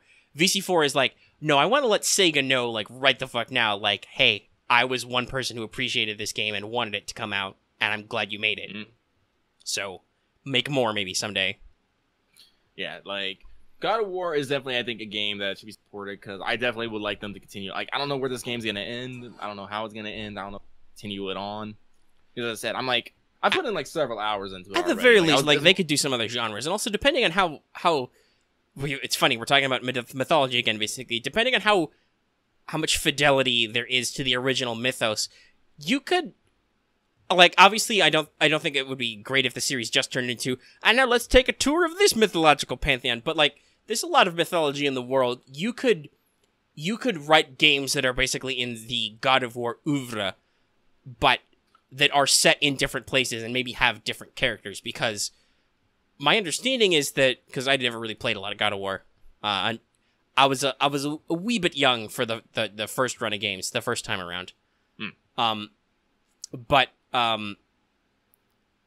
the character difference between like the original Kratos and the actual the Kratos character in like the new game are very different in that. As far as I understand, the original Kratos was just angry at everything, and he was an excuse to stab everything. Yeah. He would kill things, fuck bitches, and give no fucks. Yeah, basically. And then this guy actually has, like, a character arc, and occasionally he emotes and stuff. Yeah. He has different settings besides murder kill. So there's this part... oh, sorry. I just got through this part of the game where I have to pick up this crystal and carry it around and set it into certain areas so I can unlock new areas. And at one point, the kid goes, "Are you just going to carry that thing everywhere you go?" And Kratos just goes, "I just might." I'm like, oh my god, he's sassing. I'm so fucking proud. So, it's like, because... Hold on. I don't super want to interrupt, but also I want to interrupt, but I've just been on checking Twitter really quick, and I am getting what looks like some sort of announcement that they're going to be making something related to Good Omens. Good Omens? What's that? Terry Pratchett, shoot, I'm forgetting his name. It's the other guy. I know his books. It's killing me. Hold on, I gotta look up the author. It's Neil Gaiman. It's the Terry Pratchett, Neil Gaiman. But I'll link you this first look image. It's a great book. It's really neat, and I don't know if it's like a TV series or yeah.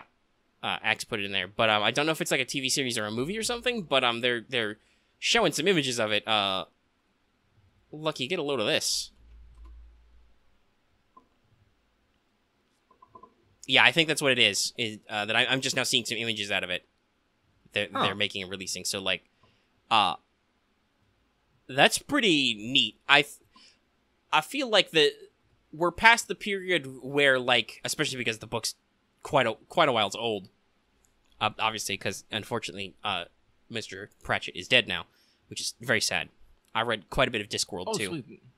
But we're in an era where you can, depending on the type of adaptation, you can trust certain adaptations to be okay. Mm-hmm. So I feel like, especially with this like casting and like some of the visuals I've seen, that's probably going to be pretty fun. So sorry to interrupt. I just like literally saw that image tweeted and I'm like, oh, wow, okay. I'm like getting a thing. Yeah, no. Cool. I don't know. I'll see if it's a thing. Oh, it does look like... I just have to log into my Twitter and see stuff. I'm like, oh. Apparently, Goblin Slayer will be on Crunchyroll, so that means I will not have to try to remember to watch it on my fucking computer. Yay. That is like the struggle for me. If it's on Crunchyroll, that means I can watch it on my PS4, therefore it can be on my TV, and I can do shit on my computer, and therefore have both the best worlds. Mm-hmm. Oh, man. Well, so, I don't necessarily want to prematurely end you on God of War either, but we've been going for a while, and I do want this to kind of pick up. I'm sure you want to Well, actually, I'll ask you this, because I also don't mind if we end an episode an hour and a half, because that's a good-sized episode. But that's a good-sized episode. Do you feel like talking about new anime yet, or do you want to give me a chance to maybe catch up on some old anime and maybe check out some new shit? Well, I'll give you some shit to think about. So, one thing I did, like, I binged, like, real quick, like, I was gonna, like, art and watch it at the same time, but I just got invested into watching it because it was kind of crazy. But I did watch, Fully Cooley, Alternative. Like, I watched all 6 episodes. They're out. I watched them in English because, you know, I watched the original in English. That's what I was gonna do. I don't know how to feel about it, because I feel like anything I say is gonna be based off my bias of what I felt off the original series, because the original Fully Cooley was a major impact in my high school life, because that's when I first saw it. It's like, it was one of those things that made me do a fucking paradigm shift from who I was and making me to who I am today. So, like, I don't know if I can actually, like, say what I think about it without having a bias, like, one way or the other. But I think it's good enough. It's good enough that everyone should at least watch it on their own, whether you've seen the original Fully Cooley or not. So I'm waiting for Fully Cooley Progressive to come out and, you know, get the complete story. But aside from that, right now I'm telling everyone you should go watch. So That Time I Got Reincarnated as a Slime. They went all out with this fucking anime, with the animation, the voice acting, the effect. I checked. It is actually slated for 2 seasons, which I think is fucking crazy. Like, most isekai animes only get 1 season. Mm-hmm. Like, we consider ourselves blessed that Konosuba got a 2nd season, and it was also good. Yeah. Can they please make a 3rd? Which they've actually said, by the way, they weren't sure if they were doing a 3rd because they wanted to, like, drive up light novel sales, which they did. Yeah. But here, the crazy thing is, I think, let me check, because I'm pretty sure the same people who did the anime, who producing Slime, are the same people who produced Konosuba. That ain't saying something, because it's Lantis, and Lantis has done a fuck ton.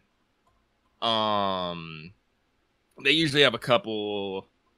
They're the people who did Prisma. They did A Sister's All You Need, which is another one of my big favorites. I'm trying to see, did they fucking do... Hang on, let me use the... Nope, it's not there. Anyway, but I think they did Konosuba as well. They have over 400 titles on this goddamn list, so I don't fucking know. Hang on. Let me see if I can find it.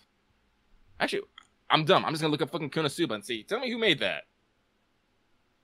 I'm a fucking idiot. Oh no, Studio Dean did Konosuba. Oh wait, no, they ran. Oh, they helped with it. Studio Dean was the studio. Oh, all right. Anyway, but it's really, really good. Like, I highly recommend it. If you want to start off, you're like, oh, let me see one of these isekai animes. I don't fucking know. Either watch Konosuba or watch Slime. Those are your options. Don't watch Sword Art Online. Watch Sword Art Offline after you have a love and appreciation for isekai animes. Like, I think that's what kind of ruined isekai for a lot of people, is they started off with Sword Art Online. It's like, yeah, there are a couple of somewhat controversial entries to the basically the isekai genre, which is really weird, because Sword Art starts isekai and then it doesn't stay that way. It turns into more of a generalized MMO immersive gaming type anime, which can still be really good because SAO Alternative was fucking amazing. Oh yeah, speaking of which, it hasn't come out yet. I'm kind of curious, but the next season of Sword Art Online, Sword Art Online is coming out this season. I don't know if I'm gonna watch it. I really don't. I'm pretty sure I'm not, because I tried to keep up. Like, I appreciate the first arc was really, really good to me. That the actual, like, isekai type parts were amazing. The second arc kind of, at least in the anime, definitely kind of got bogged down. It felt like the stakes were a little weird. GGO was good for a change of pace, and then the once again the stakes were high. And then there were a couple arcs after that was like, I might go back to the light novel. Like, honestly, that seems fair. If you have an original version you can appreciate, that's solid. But like, yeah, that's because it's different. But And I said, but let's see here. Another common, I think, what I understand is a controversial is Gate. Yeah, Gate. I fucking love Gate though. I read the manga.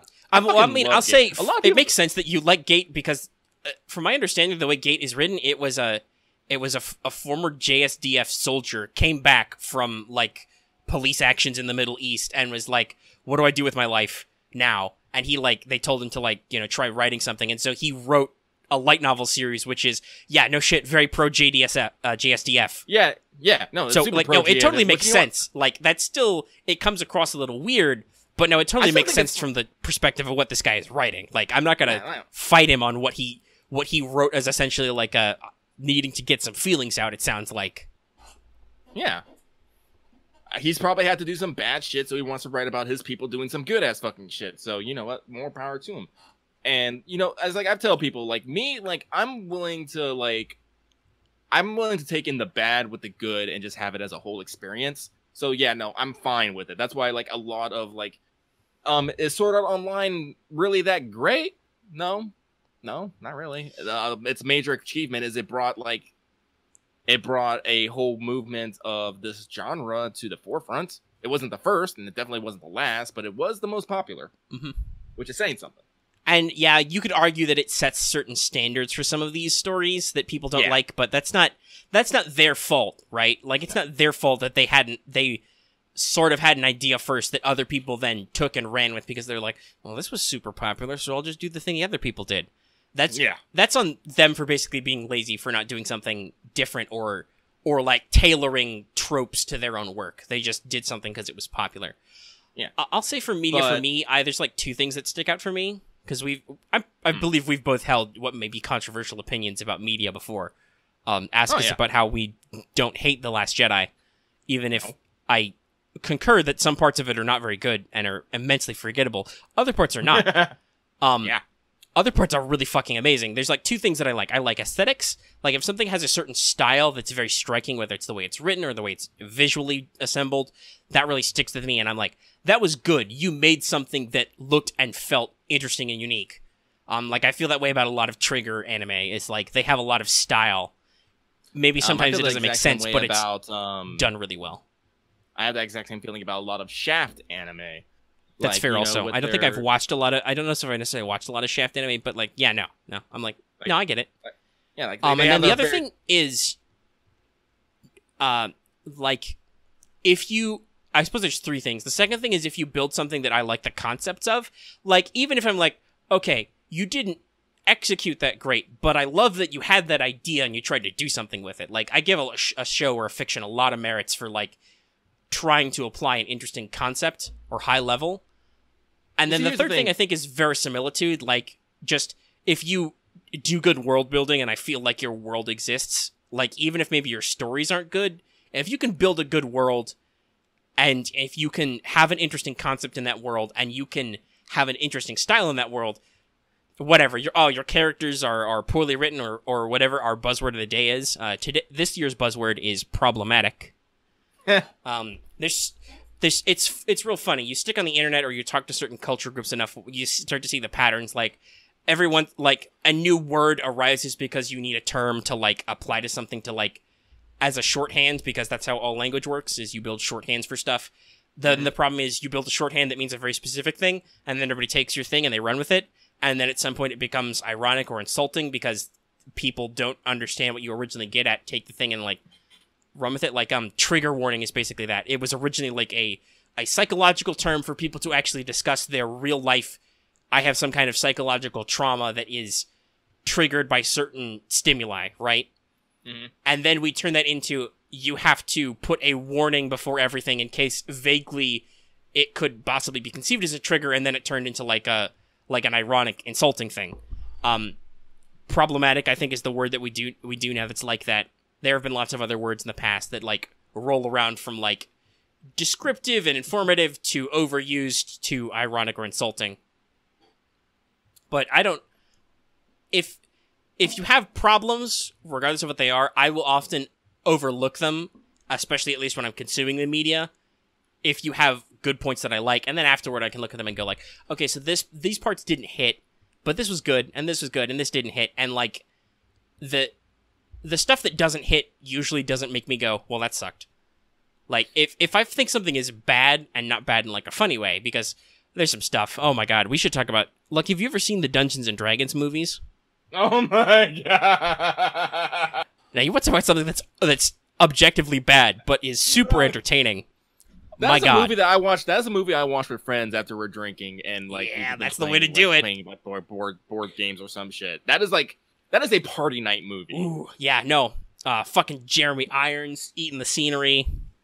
None of the rest of the actors know what the fuck they're doing with this movie. It doesn't even make any sense for Dungeons and Dragons.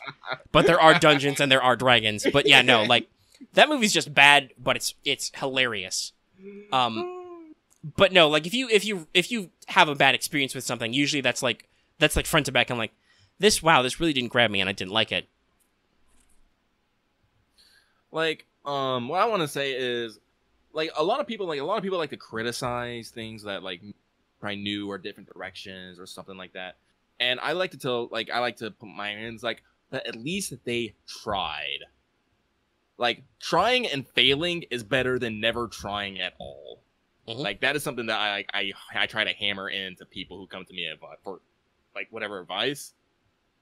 Is if you want to do something, you have to try things, and you have to expect that you might fail at it, and that means get up and try again until you find what fucking works. Hi, welcome to our channel. Yeah, we've literally, this is how we've pitched some low balls in our day.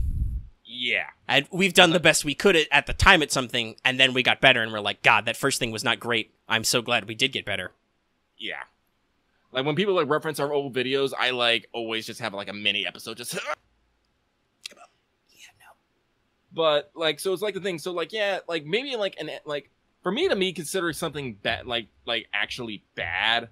It has to be something that is wholly unoriginal and still subpar.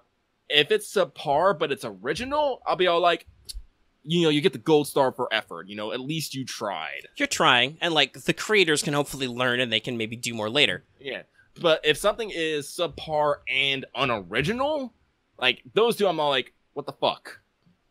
Like, you couldn't at least hit the same level that the work you clearly stole from did? That's bad. Yeah, that's bad. So it's like, so that's why I'm like, that's what I say. Like, that's why I say I can like a lot of like Isekai things, because they're sticking to the same truths, but they're trying something maybe like they're doing well. And Isekai is an adaptation from a light novel, but that light novel tried something different. And from like just what was the standard. And sometimes those things they try are dumb, but that doesn't necessarily make them bad yet. Yeah. I still don't know what the story with the fucking hot spring one is, but it sounds ridiculous. It's so ridiculous. But guess, do you know how many weird different reincarnation stories? There's one where he's the guy who's reincarnated as a goblin.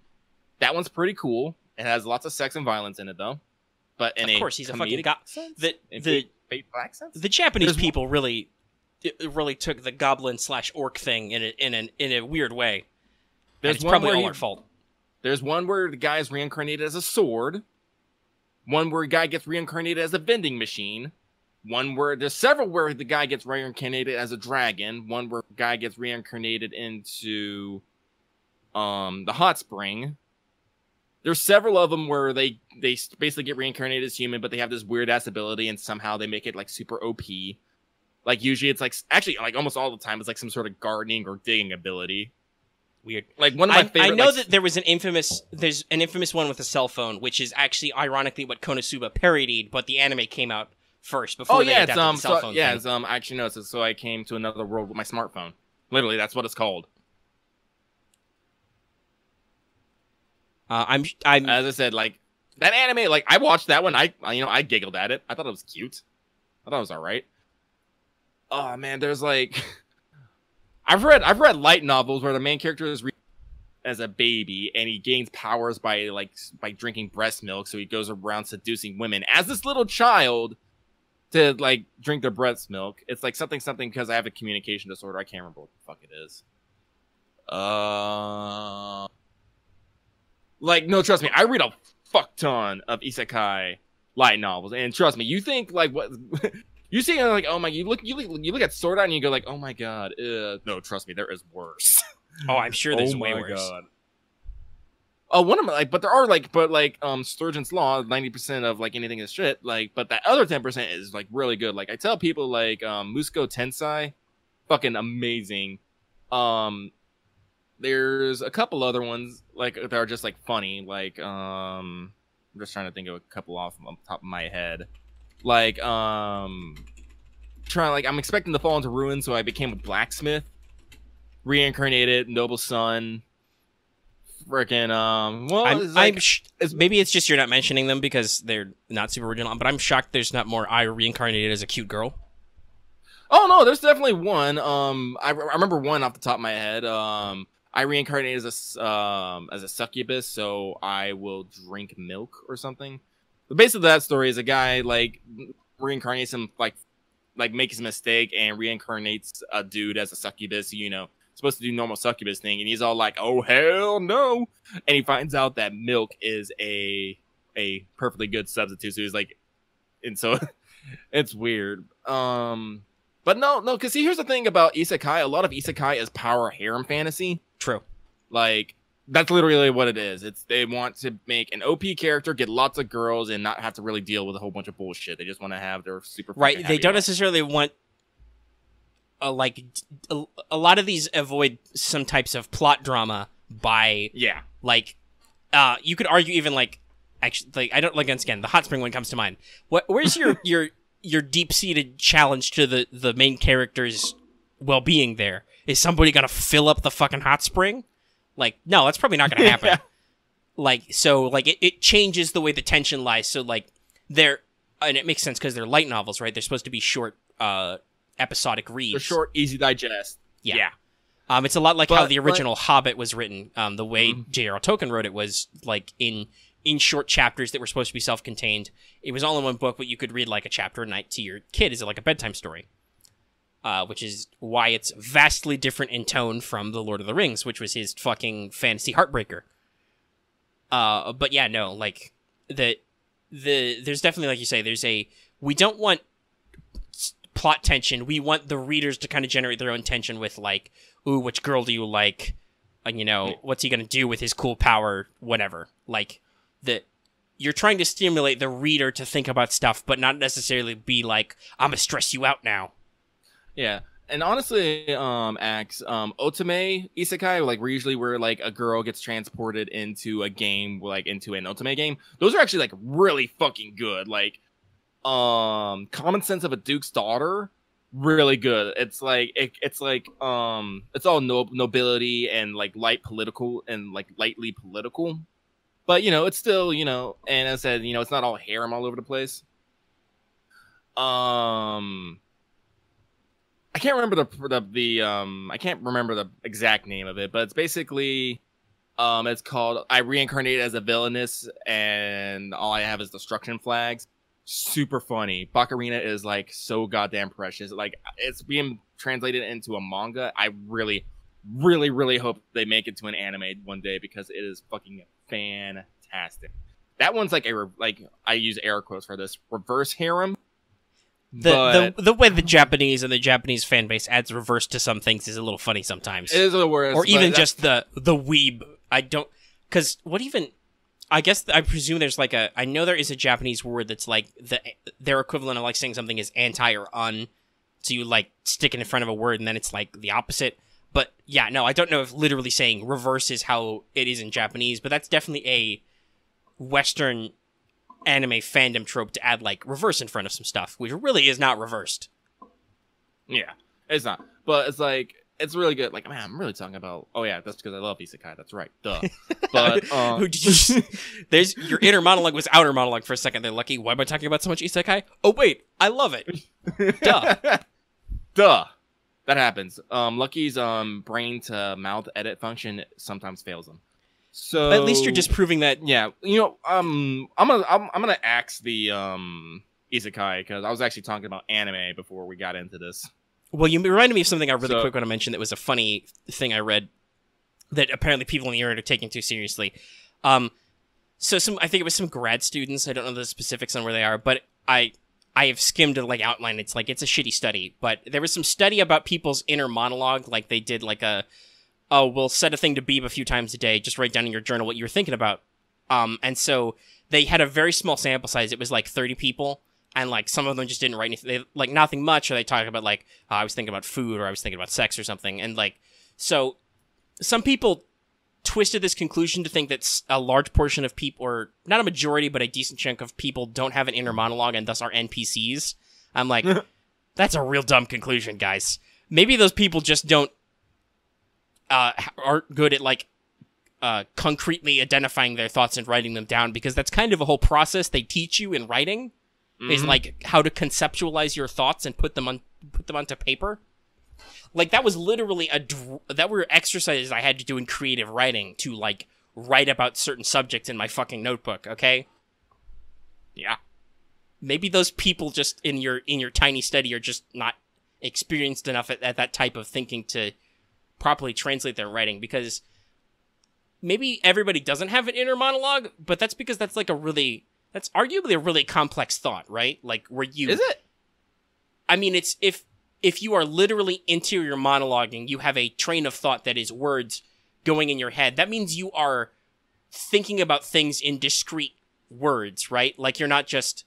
Because you can have, like, weird instinctive reactions and stuff to stuff. And honestly, I carry out lots of tasks while I, like, listen to stuff. I don't have a distinct inner monologue while I'm listening to stuff. I'm listening to something and, like, processing input while I also, like, make food or whatever.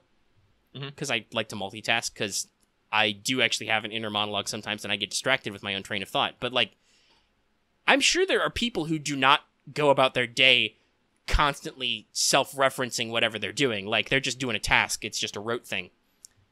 Yeah, you say it's like a complex thing, but it's just like, that's just something I've been doing, like, for all my life. It's like, I am constantly thinking, like, my head is always going on with something.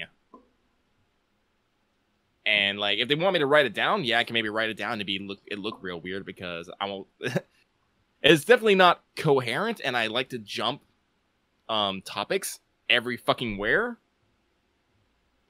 But no, I'm definitely, like, going, like, 100 miles a minute in my head. I mean, that's fair. Like, I'm only in my own head, so I can't say for sure about other people, and that's possibly why they tried to do this study. But, like, I'm just thinking, like, from a daily perspective, do people in a normal functional aspect always be thinking about stuff, and is it something you could readily write down? Because you also brought up another point. Stream of consciousness is weird, right? Oh yeah. Like, if you oh no, like, focus on just, or maybe not even focus, but if you just let your brain go on some subject, it will just go, and you will do leaps of logic to just other unrelated things. So God knows, like, what it's different for everybody. That's probably how it is, man. We're all. That's probably true. Like, it's a different frame of reference.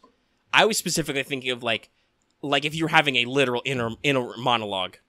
Actually, I'll probably sound a little crazy saying this, but sometimes I have basically like an inner dialogue. Like, I have almost like multiple perspectives, which say discrete thoughts. Like, well, what about this? And then there's another almost voice that's like, well, what about that other thing? I'm sure lots of people have that, though, because that's like the classic angel or devil on your shoulder thing, which probably influences people at some point. Like, you start to think about how you think, and you shape your own thoughts. Is that like Wittgenstein's language alliance or something? Like, there's linguistics theories about how, like, language and how you choose to think your thoughts can affect how you think and stuff like that. Like, do people who learn different languages think in different ways because they assemble their thoughts differently? Maybe. I don't fucking know. People always ask me, are you talking to yourself? And I'm like, yeah. Usually because I'm the only one who listens. I usually kind of shut up after that. I think that's just a natural outgrowth, because silence is weird. Like, as we live our daily lives, we are so used to some level of background noise. Like, just life makes noise. So if it's a little too quiet and there's no other activity around, people get weird, right? Like, they get like cabin fever or stuff. They're like, I just need to hear a human voice talking, so I'm gonna talk out loud because there's nobody fucking around. And maybe sometimes there are people around and you got into a bad habit of talking out loud, but that's just be how it be. All right, so, Lucky, talk about anime real quick. What? Lucky, talk about anime real quick. I will talk about anime. That's where I'm rewinding this conversation back to. So, watch Slime. It's fucking good. It's like if it keeps the same level that it is, it's probably gonna be one of the best. Definitely a fall, maybe the year. Don't know. 2. Rascal Does Not Dream of Bunny Girl Senpai. This is based off a manga that just recently finished being translated. It's good. The main character is good. The main girl is good. I love their dynamic. That's like, I'm really excited. The animation's good. Basically, it's a high school story about a guy who meets a girl, and this girl can just basically disappear from people's memories, and it's them dealing and learning about that. Very like, low power, a lot of interpersonal connections and stuff. Just solid. One that I just watched today that kind of caught me surprised is Zombieland Saga. Very cutely animated. It's basically cute girls doing cute things, but these cute girls are zombies trying to become idols. Let me just sell that right there. That's all you need to know. That's like 5 minutes and unique. It's super like 5 minutes and like I'm not even like the only reason I knew it was gonna be idols because like basically like the anime opens up, girls are like, yeah, I'm gonna be an idol. She walks outside, she gets hit by a truck. Yeah. And I'm all like, oh my god, is this gonna be about zombie girls? Oh my god, is there gonna be zombie girl idols? Oh my god, it is gonna be zombie girl idols. Yes. Again, it's the same. This is what I'm like. This is going back to what I said earlier. Yeah, it's doing the same old thing. Cute girls doing cute girls doing cute things. But now they're doing it with zombies. That's new. That's different. I appreciate this. we're far enough away from the previous zombie craze that we can appreciate attempts to do zombie stuff again. Yeah. Let's see here. What else am I watching? There's a lot of things I'm gonna be watching, like probably when I get off and I'm not trying to play fucking God of War and or Valkyria Chronicles 4. Watch me get a second PS4 and another TV. I will fucking do it. But absolute madman. We should bring up because we've talked about it a lot. Boku no Hero finished their season. Oh yeah, really good ending. They finished it in it's a really good ending, but it's also a really weird ending spot. They literally literally the last 2 episodes are the next arc. Basically, is what they did. Yeah. But I like it because it builds tension up to the next season, and you're like, and they at the end they're like, by the way, we're totally making the next season. Don't worry. So it like as a like way to try and keep hype up. It's good. Also, obviously, if you go back and binge it, it'll be seamless. Basically, I think. I hope it'll be seamless. So that'll be cool. See, here's the weird thing I always found about Boku no Hero Academia is that they don't put in more filler episodes, because I feel like this kind of show in particular would actually do really good with filler, as they could use it to highlight, I think we've talked about this before. They've done a couple, like that episode with Tsuyu's internship was like almost entirely original.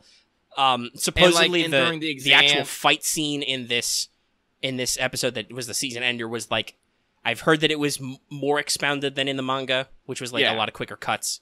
They do that a lot where like fights are just one panel or they're alluded to and then they're actually shown for at least a decent portion of an episode. They could like maybe not more my voice died for a second there. Maybe not more filler arcs, but definitely they could squeak a couple episodes that are more character focused and are better than that one cheesy, dumb, romance-focused episode that the network made them do. Oh god, it's so weird. But yeah, so like as I said, like the next arc gets intense. It gets real. And then after that, like tension dies down. Like I think they're ramping. Well, actually, they ramped it up a little bit, but then brought it back down. So I don't know where they're going with it right now. But it's like because there's a lot of characters. Because My Hero Academia really focuses like on the class as a whole and all that, and there's like a lot of characters that don't get like a super amount of time, like Jiro, the guy with the tail. His powers isn't the tail, that he's just super fucking normal. It's like again, I can't remember all their fucking names. I got their images in my head. Kirishima, I'm gonna give a pass because he's gonna get some shine time in the next. Well, and also, like, maybe not, like, getting deep on him, but we definitely see a lot of Kirishima because he's, like, the one guy who can stand to hang out with Bakugo, so. He's the guy who basically is like, who's like, taming the shrew here. Yes, which is good because, boy, Bakugo needed some attitude adjustment. Yeah, he did. Yeah, Kirishima, Ashido, just like a lot of characters. Even Mineta. I gotta be real. Like dude. Mineta either needs to be in the show less or he needs to be in the show more because, like, as a character archetype, he's a real shitty person. He's a real shitty kid. Like, some of that's probably some cultural difference there, but, like, the fact that the author seems to like him so much bamboozles fans both in Japan, I think, and abroad. Like, just, he's pretty useless. He's had a couple of cool moments, but, like, they need to, like, he needs to have an actual fucking character arc for once, or they need to just reduce him to gags only and then just move him the fuck out. Like, because he's... The way his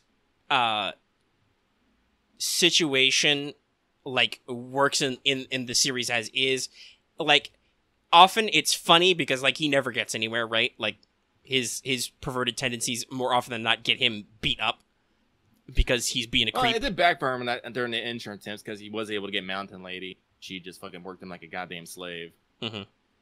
I mean, that made me kick.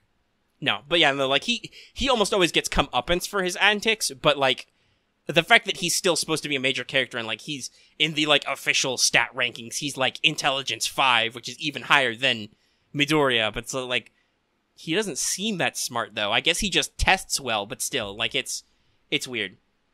That, like, I feel like he's a character who needs more detail and dynamic besides just being that one guy. What the fuck is he doing here? He was probably tested in a room with no females in it. That's why. We'll see. Also, yes, Axe brought up a point.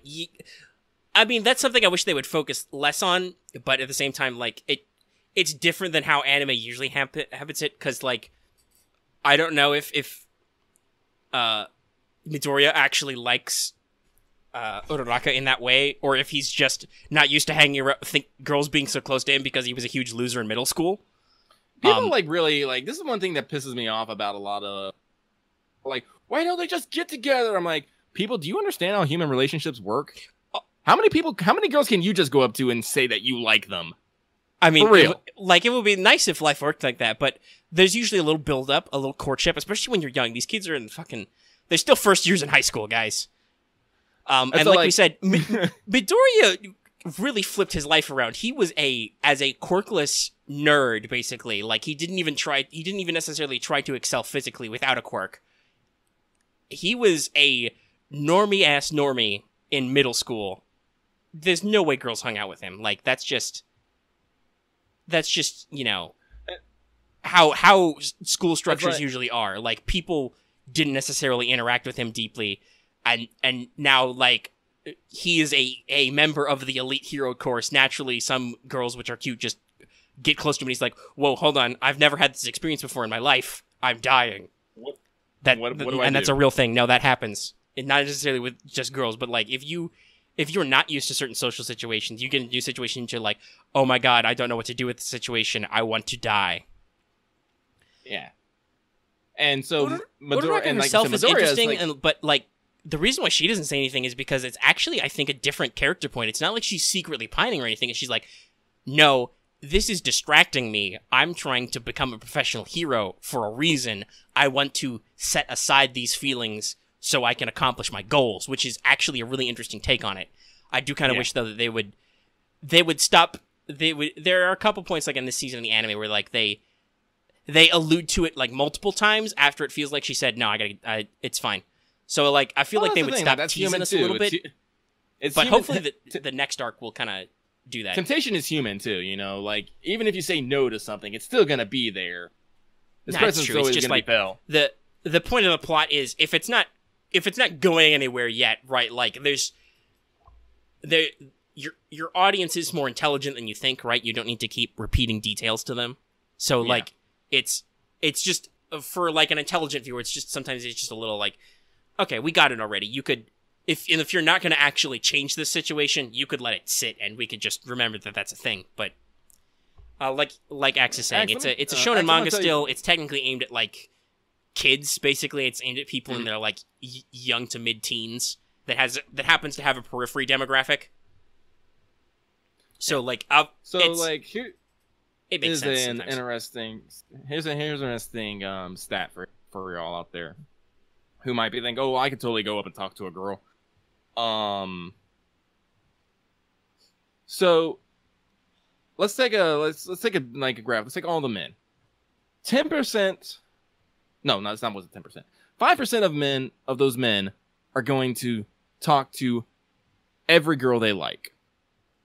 I mean, yeah, talk to every girl they like, for dating or whatever. 1%, like, of those 5%, like, of those 5%, 1% are just going to talk to every girl, and try to get them to like him. 10% of all guys are never going to talk to a girl ever.